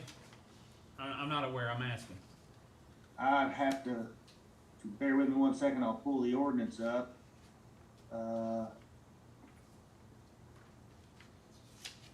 was thinking on some of the smaller Yeah. zonings that there's only a handful of people allowed. So for me, it's a lot different if there's only 4 or 5 occupants in a home than if it's a compound that's, 40 or 50 people. Yeah, 55, Is that what it is? yes. Yeah. So the lot size, Yes, in item in a E, single-family dwelling. is specific to the agricultural and rural residential zone, 55 in your house. that the minimum lot size is 5 acres with an occupancy, let's see, 16. well, you can go, more, up to 16, correct, and then you can go over 16 if you have 10 acres or more. So, Is the RB accounted for in that one? no, sir.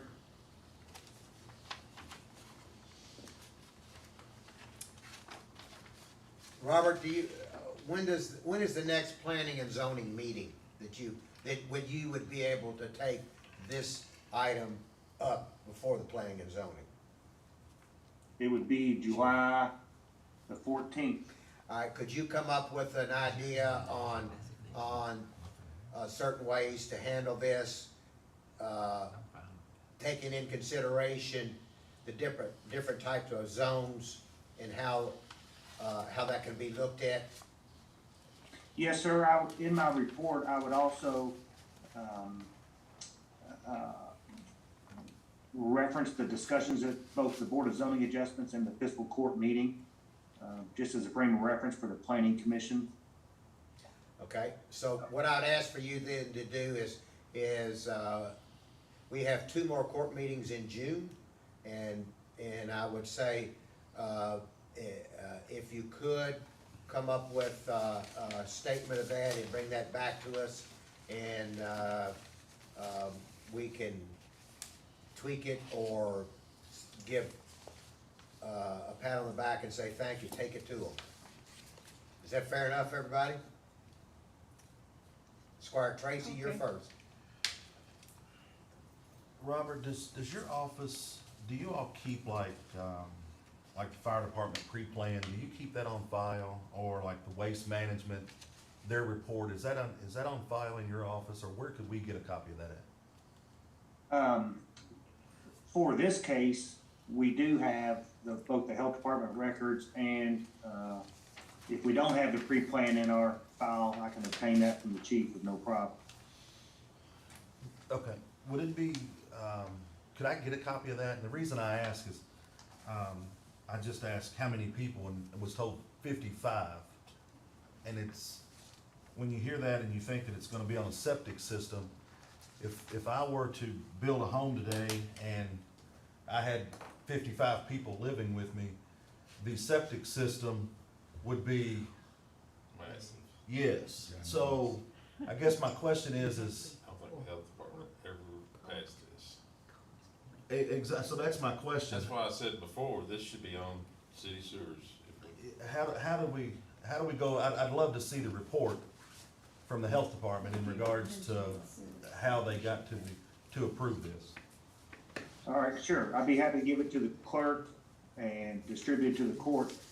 Within the application before the Board of Zoning Adjustments, there was no discussion of 55 occupants. I'm not sure where that number came from. I don't know either. I just overheard Squire Sebastian reference 55. Okay. Squire Sebastian, where did the 55 people come from? Robert doesn't have that in his thing. It came from the discussion at the Board of Zoning Adjustments, that there would be 55 on site. That would include patients as well as, I don't know if patients is the appropriate terminology.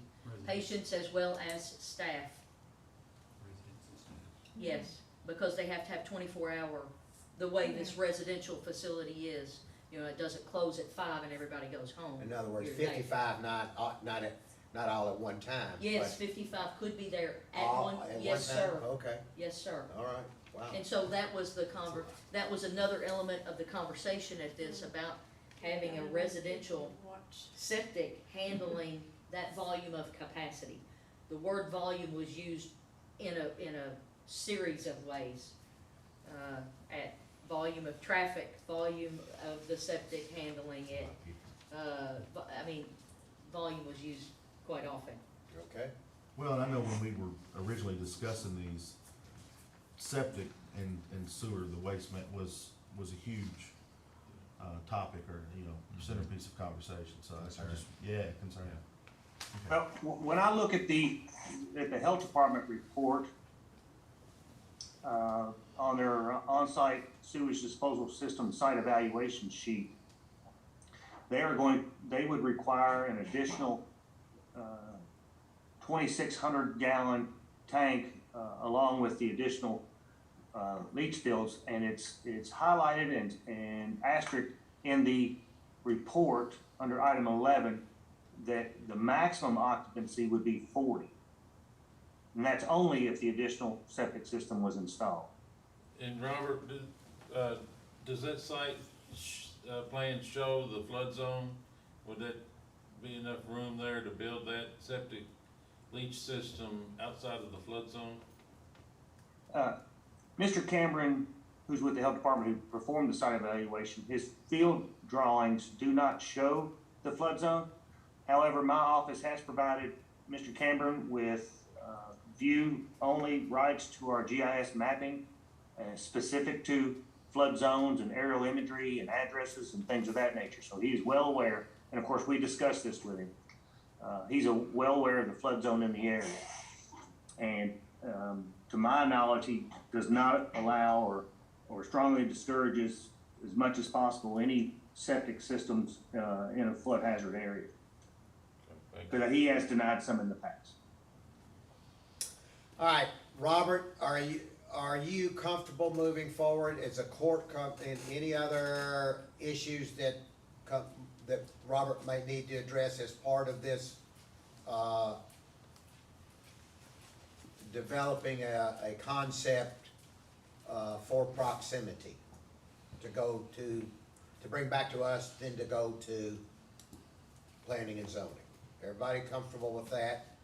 Was there any conversation, and I apologize, was there any conversation in regard to septic? I walked out in the middle of that, so is that something that needs to be? He said it was up to 40, Mr. It Hewitt. says documented that the max is 40 on the health department. If they do an additional. They have to do additional. Yeah, with 2,600 tank and.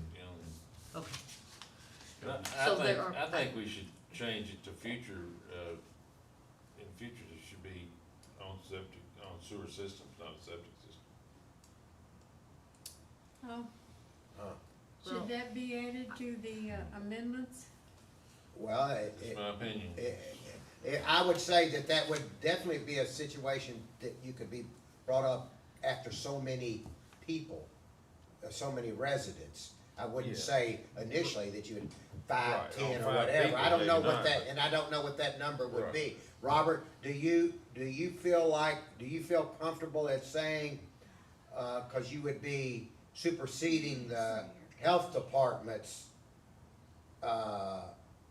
territory, but saying that after, and I don't know what the number is, but after so many residents, then, we feel like that a sewer system must be in place. Yeah, I'm comfortable with that.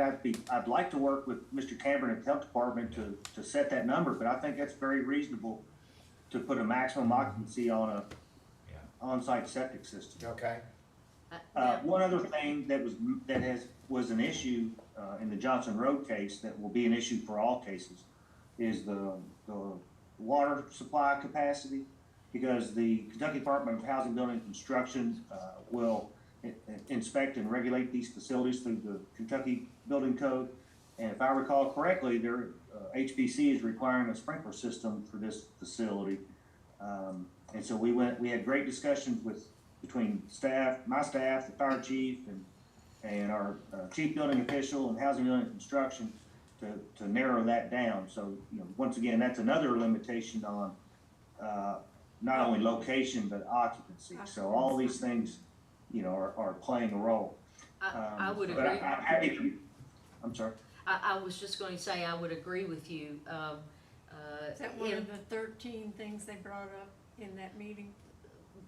Water was a key element brought up in the first, because they were trying to ascertain the size of the water line to the property. And it's a 4-inch line. I mean, I didn't get the opportunity to stand up and say that, but it's a 4-inch line. You can't sort of guess and say, well, I think it's a 6. You need to know what it is, and it's not a 6-inch line there. It's 4-inch, and I think at that point, the fire department in Franklin County Fire Department had initially indicated it wanted a hydrant at the property for adequate fire protection. But you also have to think about downstream effects of residents on a 4-inch line with a property now that's going to have 55 residents, just as an example, that's gonna draw there. So downstream from that, we know when it hits Travis, lines are 2-inch there. Yeah. So you imagine the trickle of the flow, volume to one spot, and then downstream, and there shouldn't be downstream negative effects. I mean, no one's trying to put anyone in a situation where there are downstream negative effects, and we in Franklin County know that we are a river community.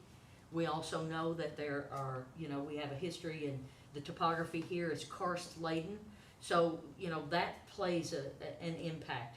If you're in a flood zone, or there are a variety of factors that are gonna come into play for all of these things. But as our planning director discussed, I think water is water, sanitation, and certainly proximity, all were huge points of discussion at that meeting. Robert, Huge. will you make a list of that and what you're thinking, would be issues that you need to take back, and then, at one of the court meetings in June, bring that back to us when you get that, so we can all have a point of clarification and to move forward.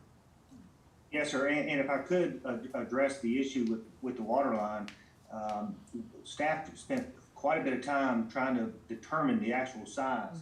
The Kentucky Infrastructure Authority does mapping for rural water districts, and their information showed it as a 6-inch line. However, staff at Farmdale Water District said it was a 4-inch line. So with working with the superintendent at Farmdale Water District, they were able to go back and to verify that it was a 4-inch line. And with that information, Also, the Kentucky Infrastructure Authority shows future projects.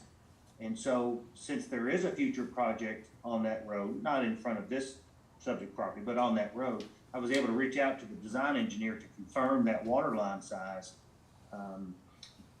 And so it truly was a 4-inch, and that did make a difference. So, you know, that's why it's so important that staff at the Fiscal Court work directly and lockstep with our water districts and all other agencies out there to make sure we're all on the same page and that we know what's going on and we're working together for the safety of the community. Because, you know, the state can map things wrong or type in the wrong thing, but it's the locals who know exactly what's there.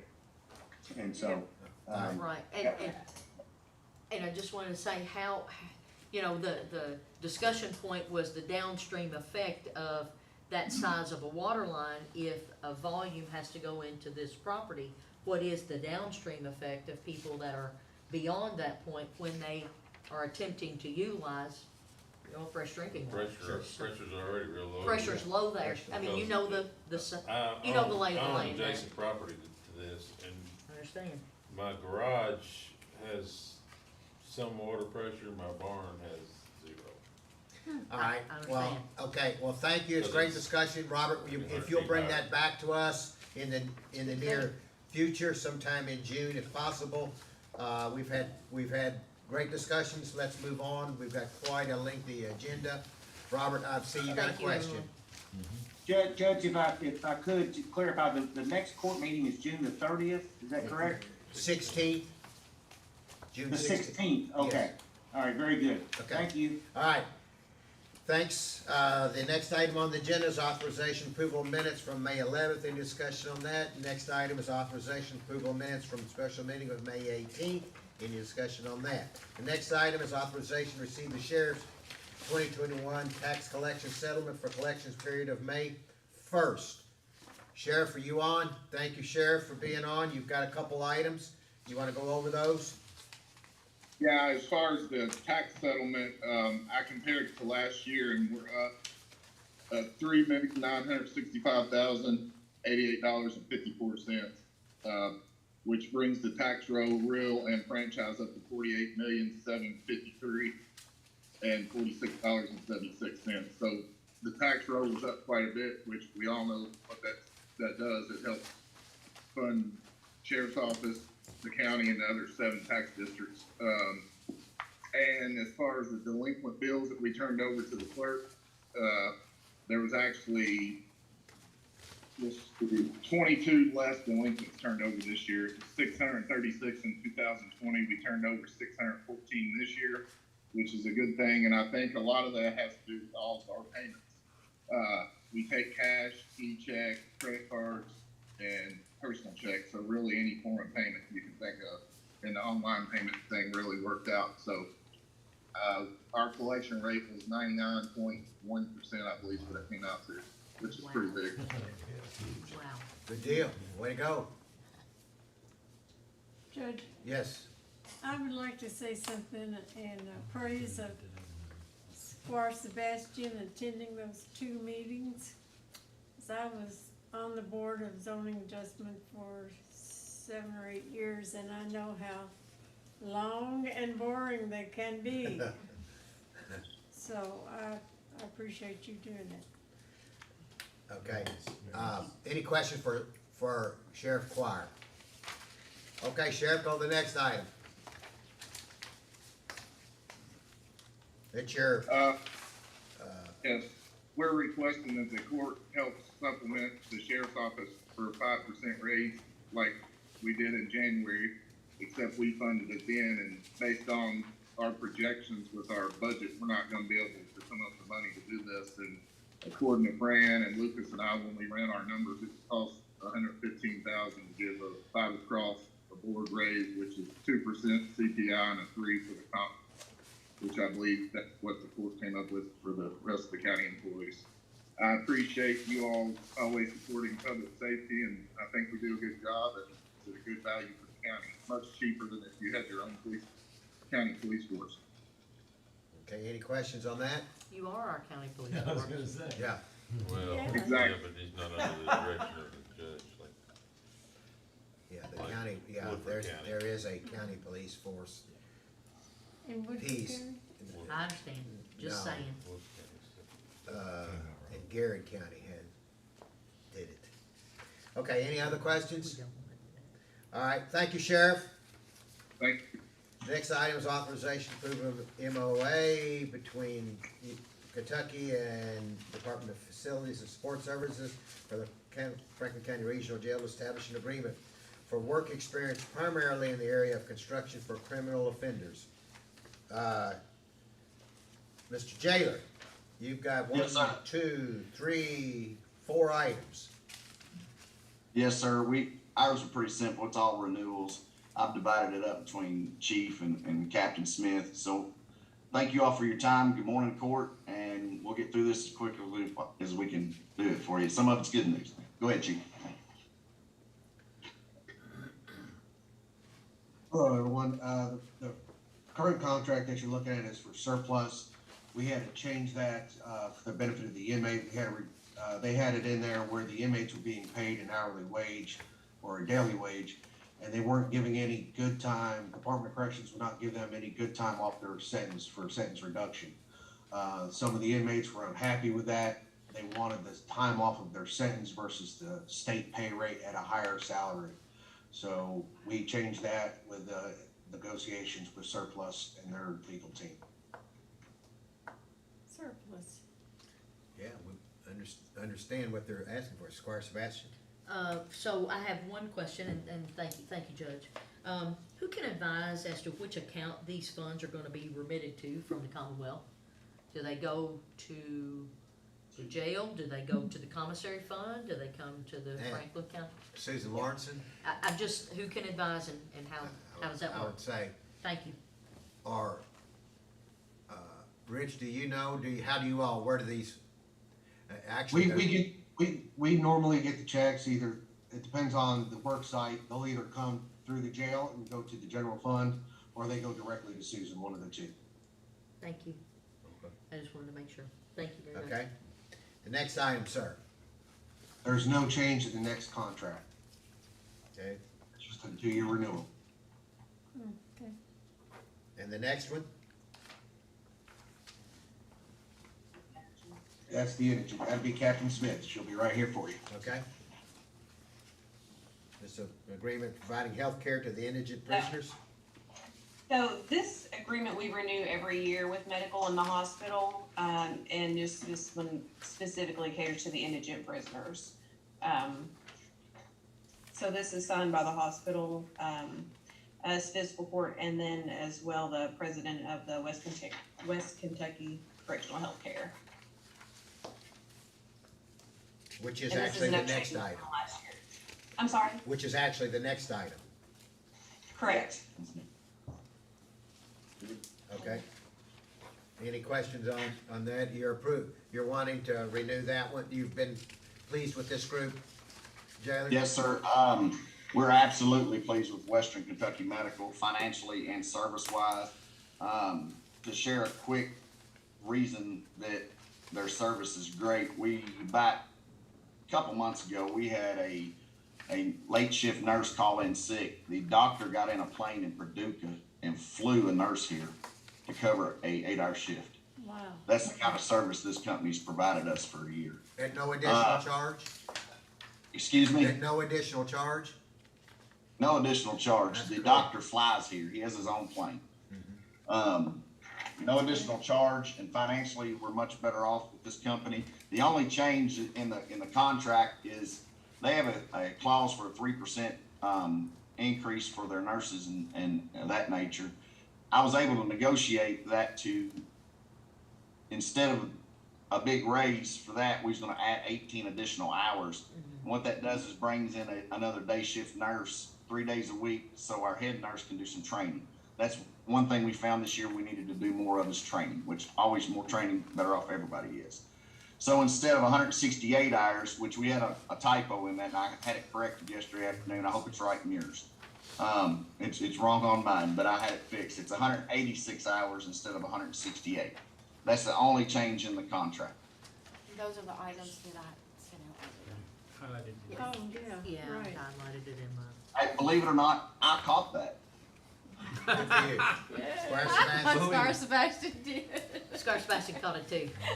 I proofread it. Yeah, I appreciate you. Thank you, Judge. The quarterly training, I'm looking on page 3, item 3K. The quarterly training to the jail staff on topics of the jailer's choice to be conducted in a corporate manner. So that's the language there. Who can speak to that issue, I guess, in general, such as, what is an explanation of the artful term corporate manner? Does that mean they're gonna do it remotely? No. Where the trainer will be somewhere else and we'll have all the jail staff because you run 24-hour shifts? So how can we be assured that the appropriate training is going to, you know where I'm going with this, so I'll just let you. I do. It can be portable if it needs to be, but most of that requires CPR, Squire. That's Okay. why it's in the contract, because we were, Okay. in my knowledge, we were paying for CPR training, and we negotiated in a contract with this company for them to do the CPR training. Okay.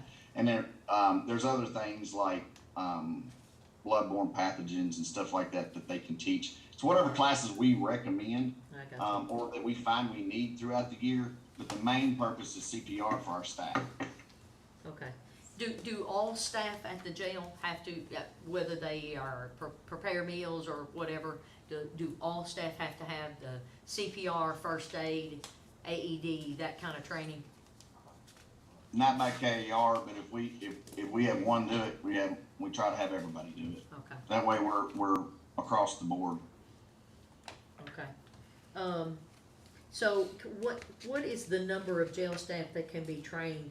And, like I said earlier about how the alternate shifts, how do they get access to this training? Because We have to do it. Go ahead, I'm sorry. I apologize. We have to do it on 2 days, because Okay. we have split shifts. Yep. We have 2 shifts that work opposite. So like on a Tuesday is when we do a lot of our training, because it would be the last day for one shift, first day for another. So they would have to do a training on a Tuesday and a Wednesday to break it up so everybody gets it. And then admin staff would be divided up into that. That's how we do most of our training, whether it's firearms, recertifications, anything. That's how we usually do it. Okay, thank you. And we try to do that where we minimize overtime too, but. Absolutely, appreciate that. On item number 12 on page 4, and Counselor Sparks, this may be a question for you. How complete is that clause for indemnification of Franklin County government and its personnel? It just kind of struck me in a way that maybe I'd like to hear from you. Because they're gonna, they shall defend, indemnify, hold harmless Franklin County Jail, etc., all the officers of Franklin County government, etc. So, can you talk to me a little bit about that indemnification? The standard language we write on indemnification clauses. You get sued, they defend, they get sued, we have to defend if it's their responsibility, our responsibility. Okay. It's just classic boilerplate language, man. All right. Standard term. Seems pretty, all right. Okay. Any questions for Jake? Thank you, Counselor. Any questions for Wait, Jake? I do have one Okay. more question about, number 18 on page 5. It talks about this, it specifies an edition, of this, book. Is the 2016 edition, is that the most current, or is this just holdover language? That's number 18 on page 5. Who are you asking that to, Sherry? I don't know the answer. Presume I would have to ask that of the jailer and or whoever worked out the contract. None of us would probably know that. And I don't know that anybody on the conversation knows that. But if there's, here we are in 2022, that may be the most current edition of this book, but it's referenced in the document. So I'm just asking, is it the most current? I'd have to refer to the jailer. I do not have a copy of that book. Yeah, me too. I'll have to refer to the medical company. All right. I don't know. I'm just asking, because that item A, healthcare services must be provided in substantial compliance with jail health standards, 2016 edition. Obviously, we want the most current, that's all I'm saying. Whatever that Absolutely. is. I will check on that today with Thank the you. owner of the company, and it may be a typo, but Yeah. I'll double check on that one. Thank you. If it is, let's just make sure we, Change it. Yes, yeah, ma'am. thank you. Thank you very much. Okay, any other questions for our jailer? Thank you, jailer. Thank you all. Thanks to Rich and Laura as well. Okay, Yes, the ma'am. next Yes, sir. item is authorization to approve a resolution authorizing the filing of an application for the Waste Tire Grant Program. Squire Moore, you love this program. All right, go, Miss Brittany. Okay. So this is a yearly grant, that basically provides $4,000 for the county road department, to dispose of tires collected on the roadsides. As I said, the maximum amount of funding awarded to each county is $4,000, which we are eligible to apply for the whole amount. We don't usually utilize this whole amount, just due to the cost for a trailer, is normally between $2,600 and $3,400. So there's always a small amount that we do end up returning to the state. There's no match for this grant, so just asking for approval to apply. Any questions? Do you, does the road department utilize this all during a year, or is there certain times of year that it's utilized? So what happens is they stockpile these tires that they collect from the roadside, and then once a year is typically what we do is we call in this trailer, they load up the tires, and then they're sent away for disposal, which is usually recycling. Okay, dope. Any other questions for Miss Brittany? All right, thank you, Miss Brittany. The next item on the agenda is authorization to award a bid for the fire department uniforms. Chief Brewer. Thank you, Judge. Good morning, Court. Good morning. The fire department's uniform contract is an annual contract that expires June 30th. Invitation to bid was advertised in mid-May with the bid opening on May 23rd. We ended up having 2 vendors who submitted bids, both compliant, and Galls was the low and best bidder for the uniforms, and that's who we're recommending for approval. Any questions? Squire Muller? Thank you, Judge. Good morning, Chief Brewer. Just curious, how close was the second place runner-up? Was it closed bids or no?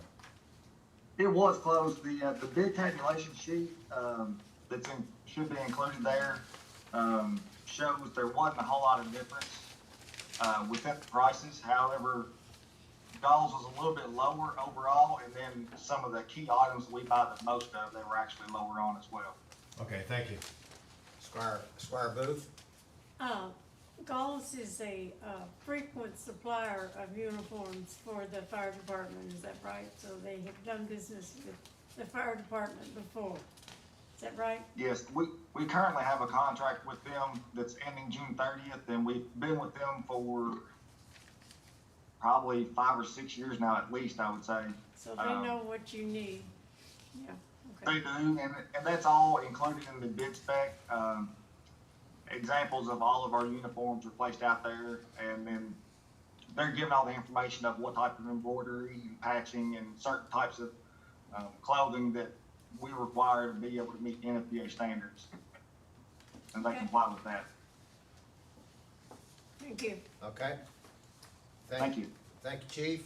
Next item, I know John Mitchell's excited about this, authorization to award a bid for the Gregory Wood Bridge Replacement Project. Yeah, good morning, everyone. Good morning. We rejected the bids the last time because there was a little mix-up in all the details, but we got that took care of. The same 3 bidders did resubmit new bids, and numbers changed quite a bit, actually. So we got a good low bid on this. Surprised me a whole lot, probably about 50,000 less than what I thought. So Wow. we're good. I'm ready to go with this company. What's good, and hopefully we can get this thing done before August the 1st. John, have we ever used this company before? We have not. I did do a little homework on these people, and they got some really good background information, and they've done some good work. Spoke fairly highly of by several people. Okay, any questions? All right, thank you, John. The next item is authorization to reject the request for RFPs. We've talked about this for an economic feasibility study for Lakeview Park. And so we've talked about that, and we're gonna redo RFPs at a later time.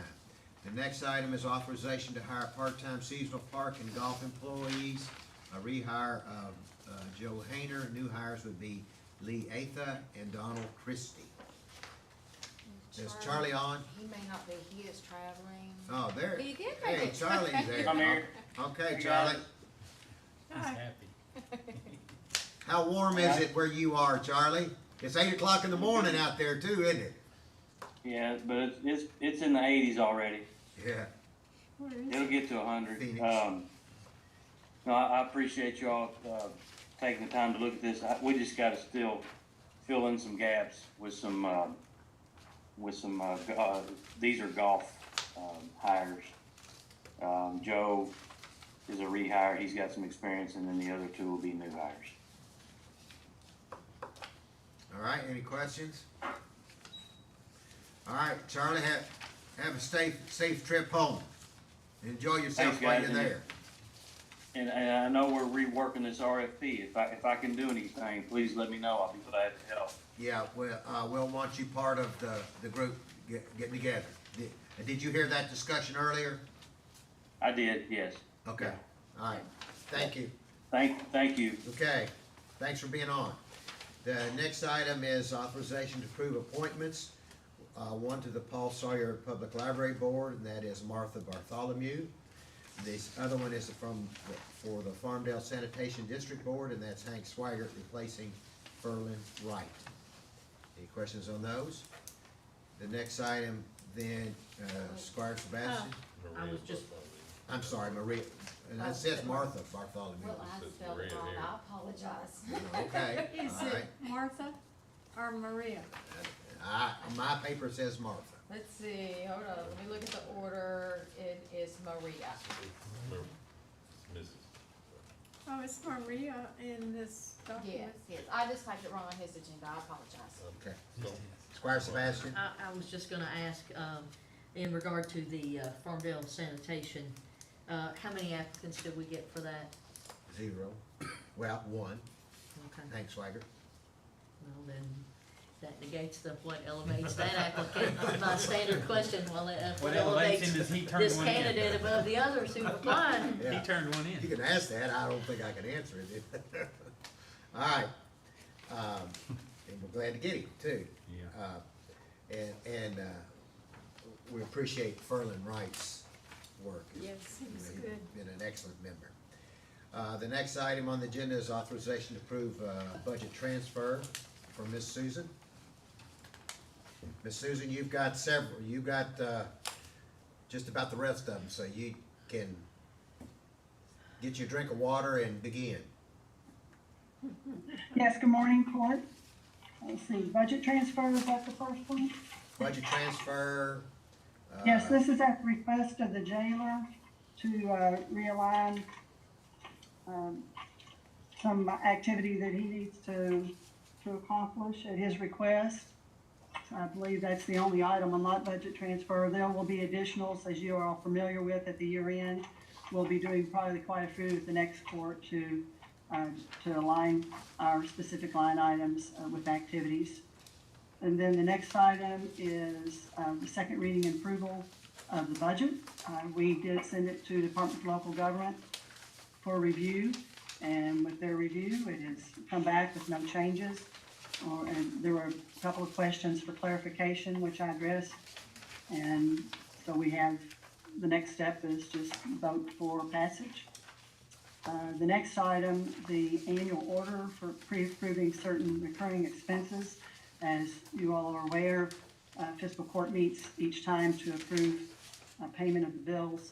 And there are a few exceptions, and payroll and utilities are the only statutory exceptions that we pay in between. But we also have practicality requests for payment of debt service, as well as a few minor others registrations, conferences and training, and deeds and licenses and so forth. And those are with the approval of, again, of our regulatory agency, Department of Local Government. So we'll submit those. Questions Yeah, on we got anything questions. so far? We got Well, questions. I do on item that we're looking at 18. We had a lengthy conversation earlier about transient room tax collections. So based on that conversation, should we pull it out of this standing order based on what we're gonna talk about or what's gonna come before us or not? I don't know, I just, No.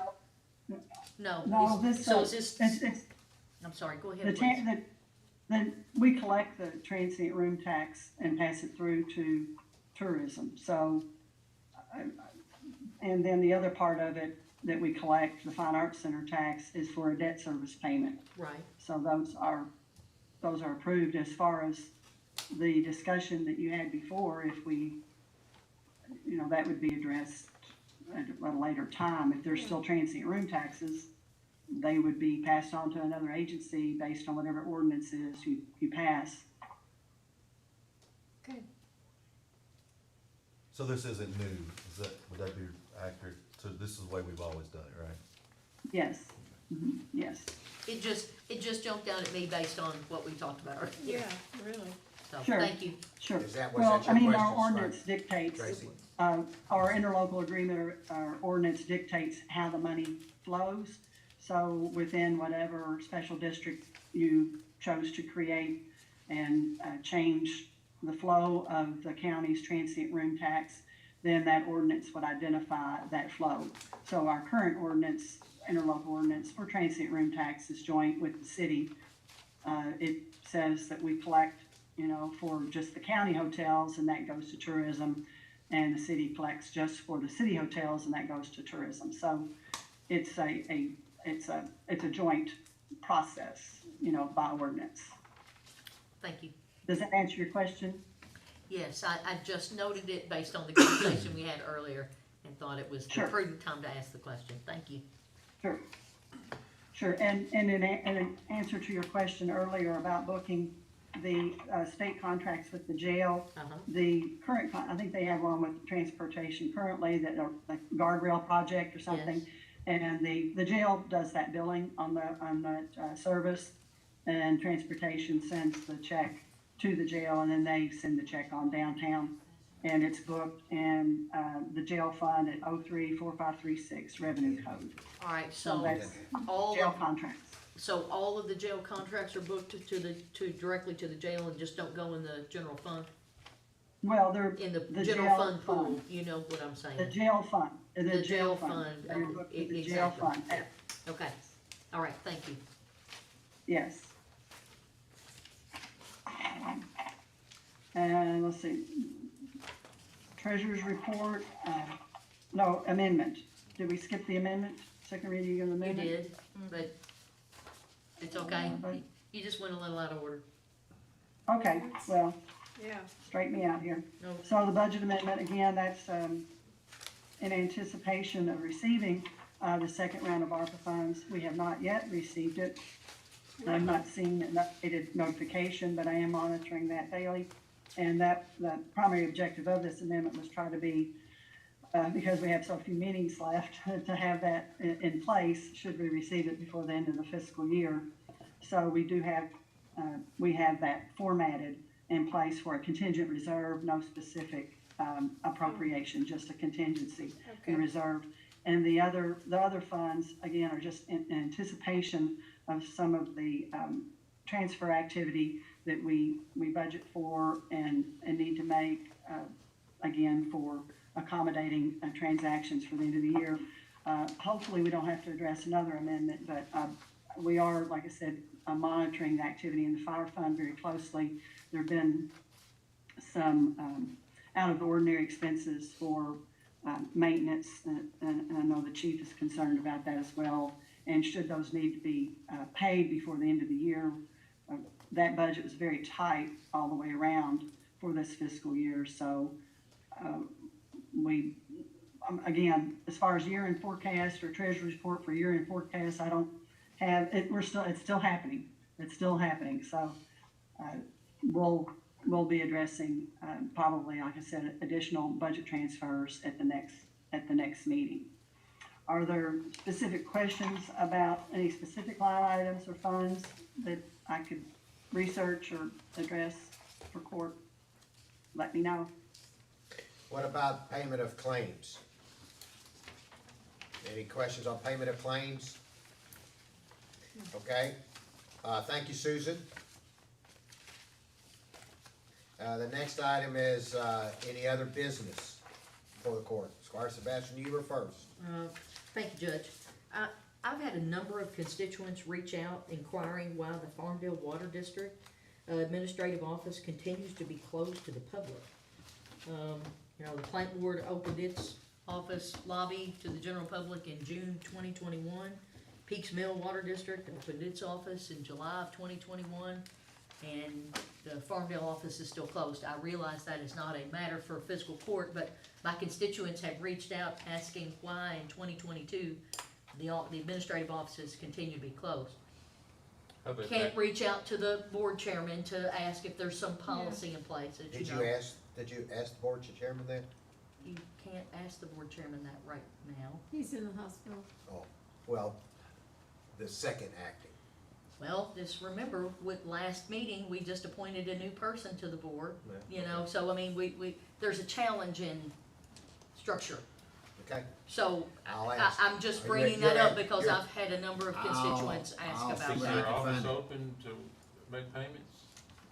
There's a Well, it slot, has been. there's a Slot slot there. in the door to slide payments Oh, through. yeah. But there's a sign on the door that says the administrative offices are closed to the public. So that's why the question has come, I feel certain, because now I don't know if you can knock on the door and I don't know that, no one ventured to add that information. We'll find out. We'll see I'll about, we'll send see an about. email and find out, and That was I'll just let you all know. That's just the question, and All I right. wanna be able to get back to the constituents and say, here's the reason, here's the rationale. Tamara will let you know. Thank you very much. Squire Tracy? Thanks, Judge. A couple things. Just, can someone give us an update on the new road department facility as far as where we are at? Oh, sorry.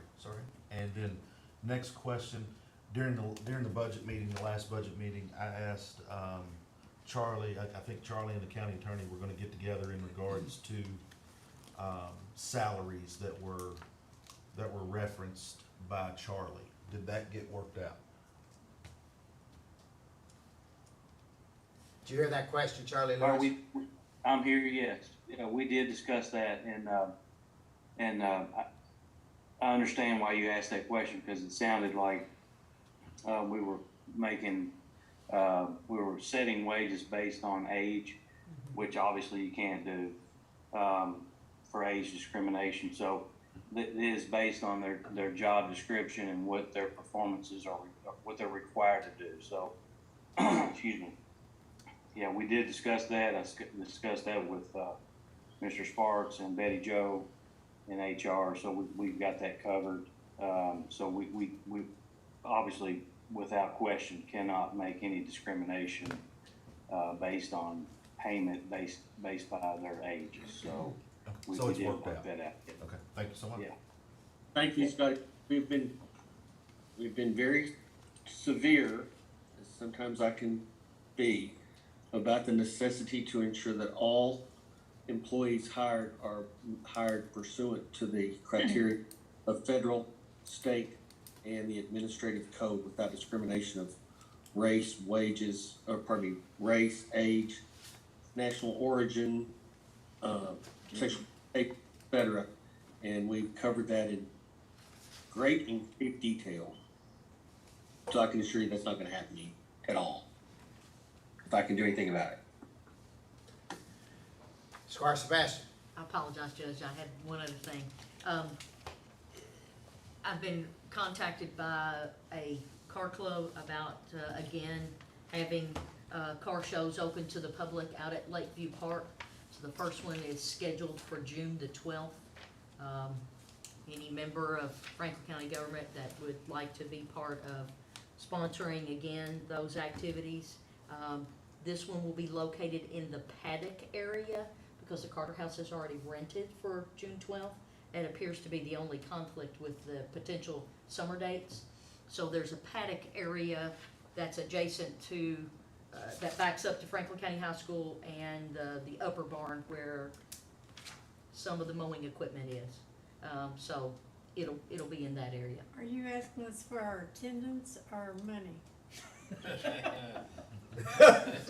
Both. There You, Both. you I'm gonna money, throw you two on you, money, Marty. Marty.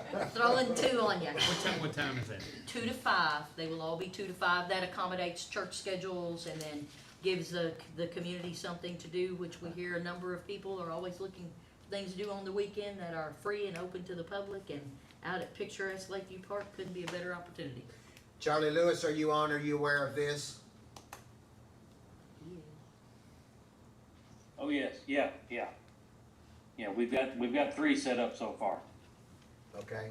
You This wanna will give us, be the first 3 one. cars. you wanna give us, the dates for the other ones? 3 dates. Do you have them on you? He's gonna ask me to do that. July July 10 10th and August 14. Okay, and August 14th, yes. all right. And then there's there will be further discussion about possible activity in September, and then they have reached out and said that whatever Halloween activity as we've had out at the park, they want to again be part of that, so. Good deal. Okay. Thank you. Thanks, Charlie. Okay, Thank you. any constitutional officers? I believe I saw Jeff Hancock on. Jeff Hancock, were you wanting to be on to say something? Thank you, Judge. I'm sorry I didn't get on the agenda. We've been super busy over here. I just want to make sure that we're all on the same page with us being on a different calendar year. I heard the sheriff talk about a 5% raise in July. We intend to do the same. I just want to make sure we're on the same page as everyone, especially we intend to do the exact same thing as a 5% raise. I guess I can bring back an amendment to you, but I didn't want it to fall off your radar. We don't want to be the only constitutional office left out of making sure our employees are taken care of equally. So I just want to make sure that's on your radar. Susan, do you have any suggestions for Mr. Hancock? Does he need to do anything in particular? Thank you, Sir Clerk. Yes, there will be future budget amendments possibly for the clerk, for payroll. I think we were going to address, was it the election as well? Like, and the document storage. So there's several things that can be taken care of. We're only mid-year with the fee offices, or barely mid-year, 5 months into their budgets. Both of them are under budget right now for payroll. If your target, I think, was 42% for 5 out of 26 pays, they were both under budget for payroll. So, in their annual order. So yes, the treasurer's office will be working with the fee officers to make sure that both the county budget and the fee office budgets are compliant with the state. So the difference is the clerk doesn't require any supplementation from fiscal court. Yeah. And also, just as a reminder, by statute, the fee offices set their pay and a number of staff themselves, not fiscal court. So Susan, we'll work with all of that.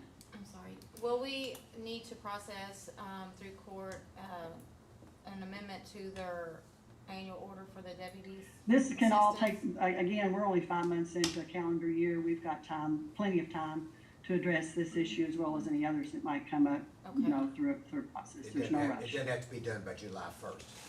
No, but No, right, okay. no. Okay. All right, Jeff, that answer your question?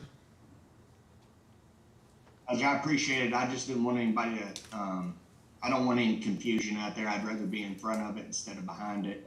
I don't want to put a budget amendment out there. I don't want everybody to say, what are you talking about? Why are we doing this? So I just want to make sure we're in front of it. I appreciate everybody. Thank you for your time.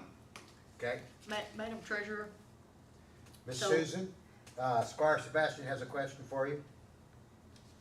Yes. So, you know the routine question I ask, our living budget now, has kind of matriculated north to about 30 million, is that right?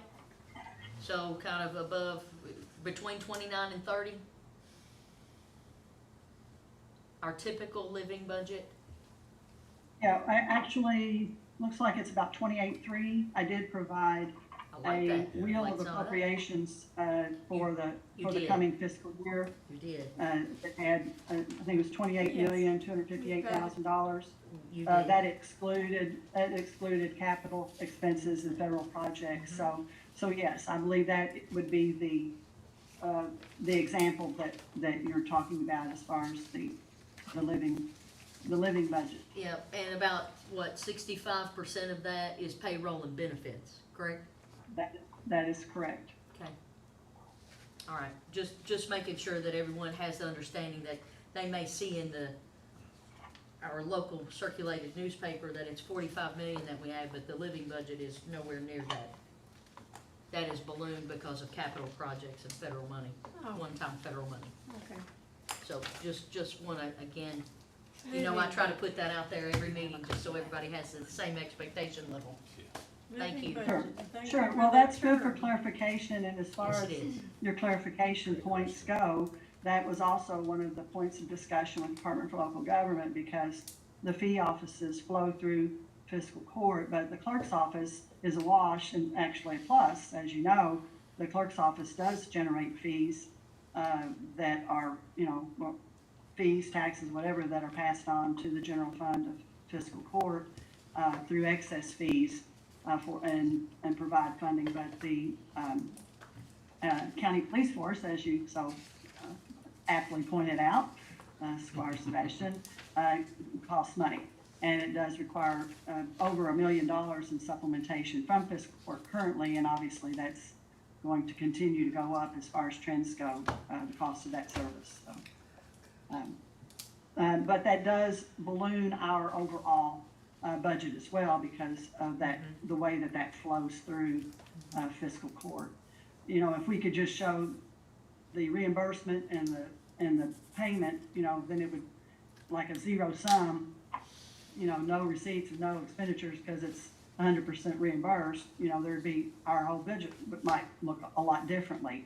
But you have to show a receipt and expenditure on grants, and on, Transient Room Tax, there's a good one, that passes through us. So we're the fiscal agent and the point of oversight on many different levels from many different areas of county government, including the fee offices. Thank you. Okay, all right, thank you, Squire Moore. Just want to point out that training incentives will be going down by about $12,000 next year, so that's a good point on the fiscal side. 12,000, okay? All right, anybody else? Anybody else? Department reports, committee reports, anybody else? All right, seeing none, it is 11:30. Let's take a 5-minute break, and then we'll come back and go into the voting session. At the end of the voting session, we will go into closed session and discuss properties. So, 5-minute recess. You realize our work session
say challenge Good to overthrow. good afternoon, everybody. This is the Franklin County Fiscal Court regular meeting for June 1st, 2022. This is our voting session.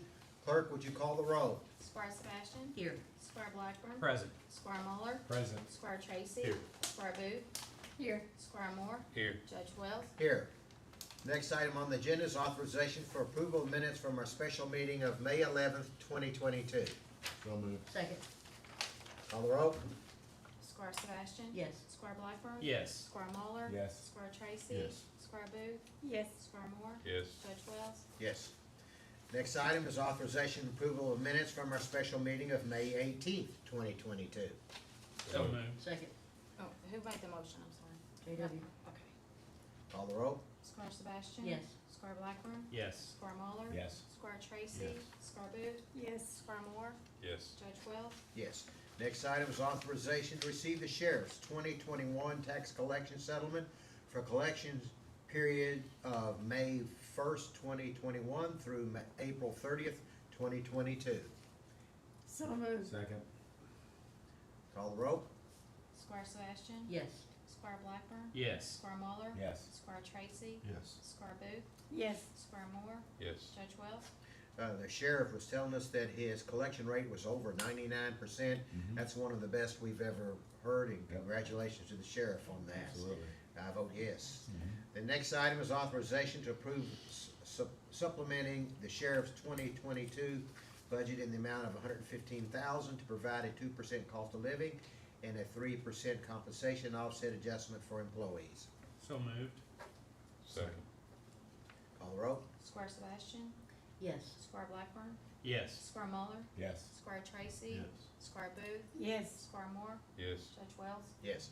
Next item is authorization to approve a memorandum of agreement between the Commonwealth of Kentucky Department of Facilities and Support Services and the Franklin County Regional Jail to establish an agreement for work experience primarily in the area of construction for criminal offenders.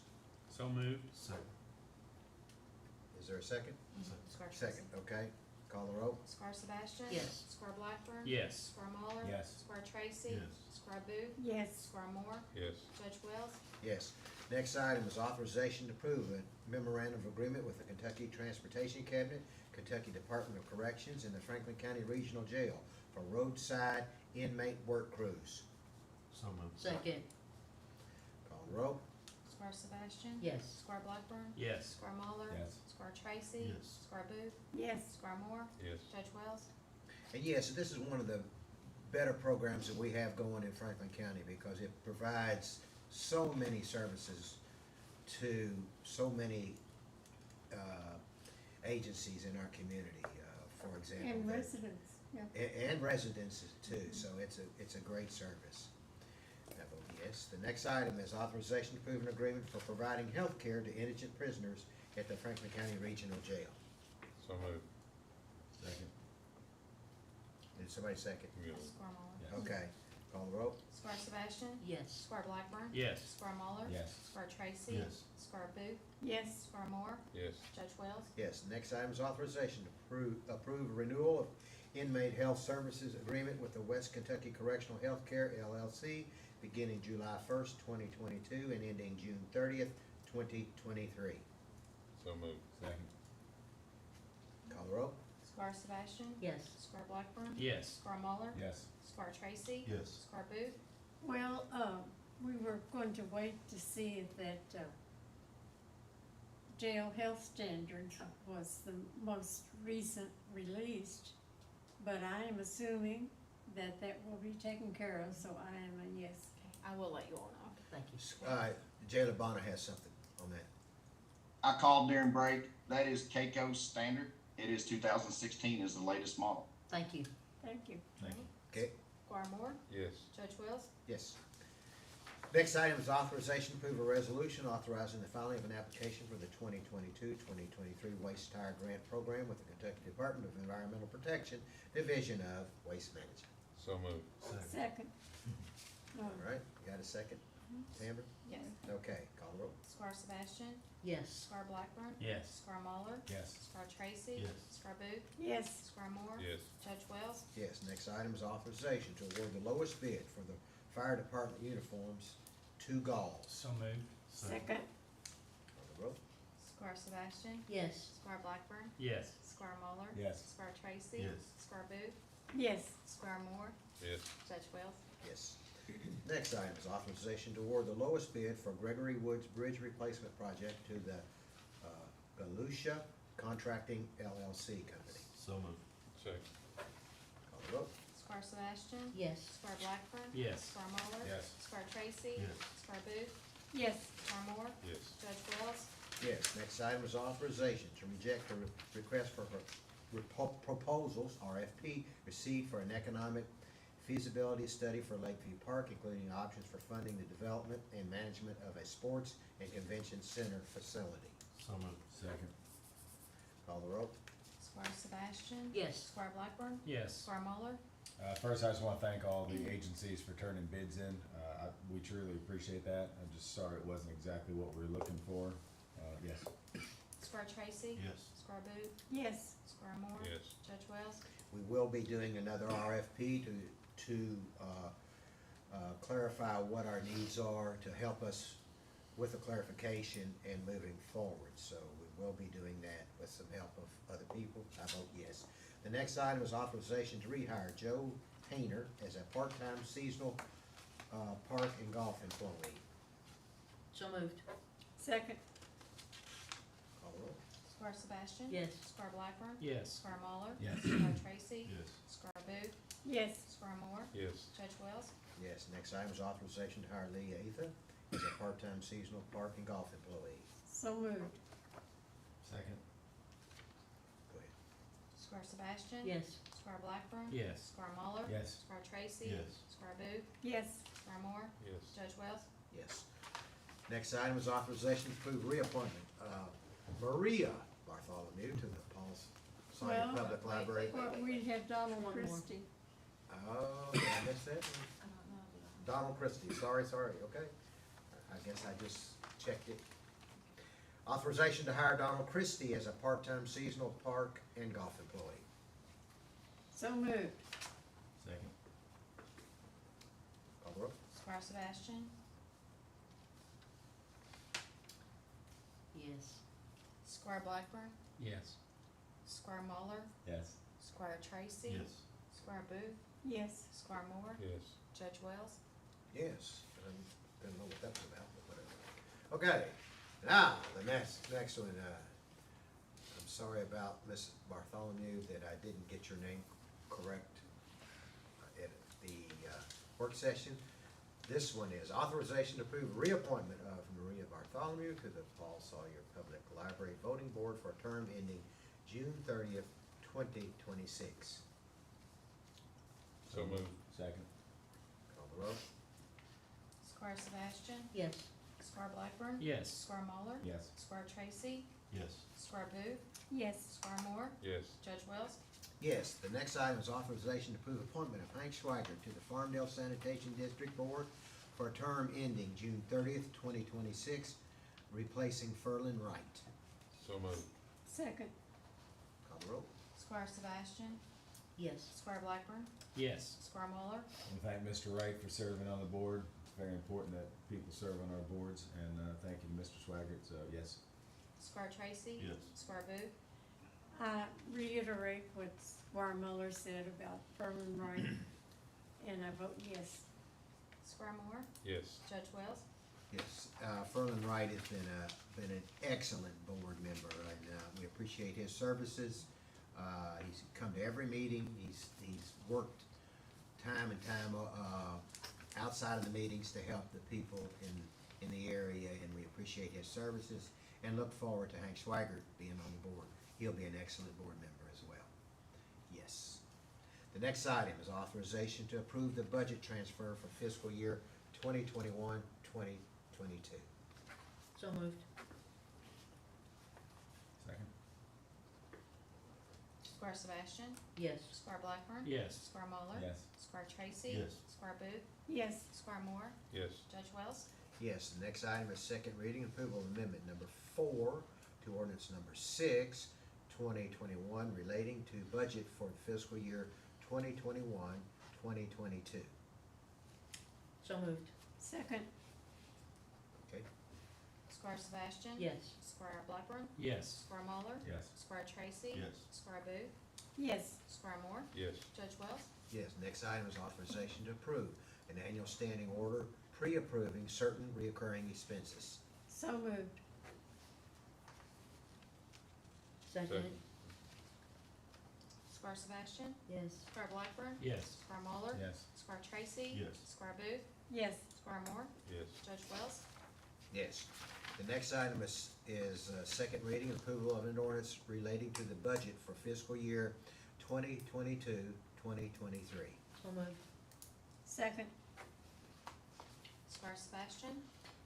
I think this is a very fiscally responsible budget. Looking forward to being able to do quite a bit for the citizens here in Franklin County on $28 million. Yes. Squire Blackburn? Yes. Squire Muller? I just want to thank all the department heads and especially the fiscal court. I feel like the process went very well this year and we're all working together and I'm a yes. Squire Tracy? Yes. Squire Booth? Yes. Squire Moore? Yes. Judge Wells? Yes, and part of the budget, you'll see that there is a working part of the budget, which is roughly little over $28 million. The budget will reflect a little higher amount in the 40s million, and that is because we have received over $10 million in federal funds, and that has to be reflected as part of the budget. And so it is a good thing, but it does look like our budget is inflated. So just for that, just the general information for the public. One as I time. said.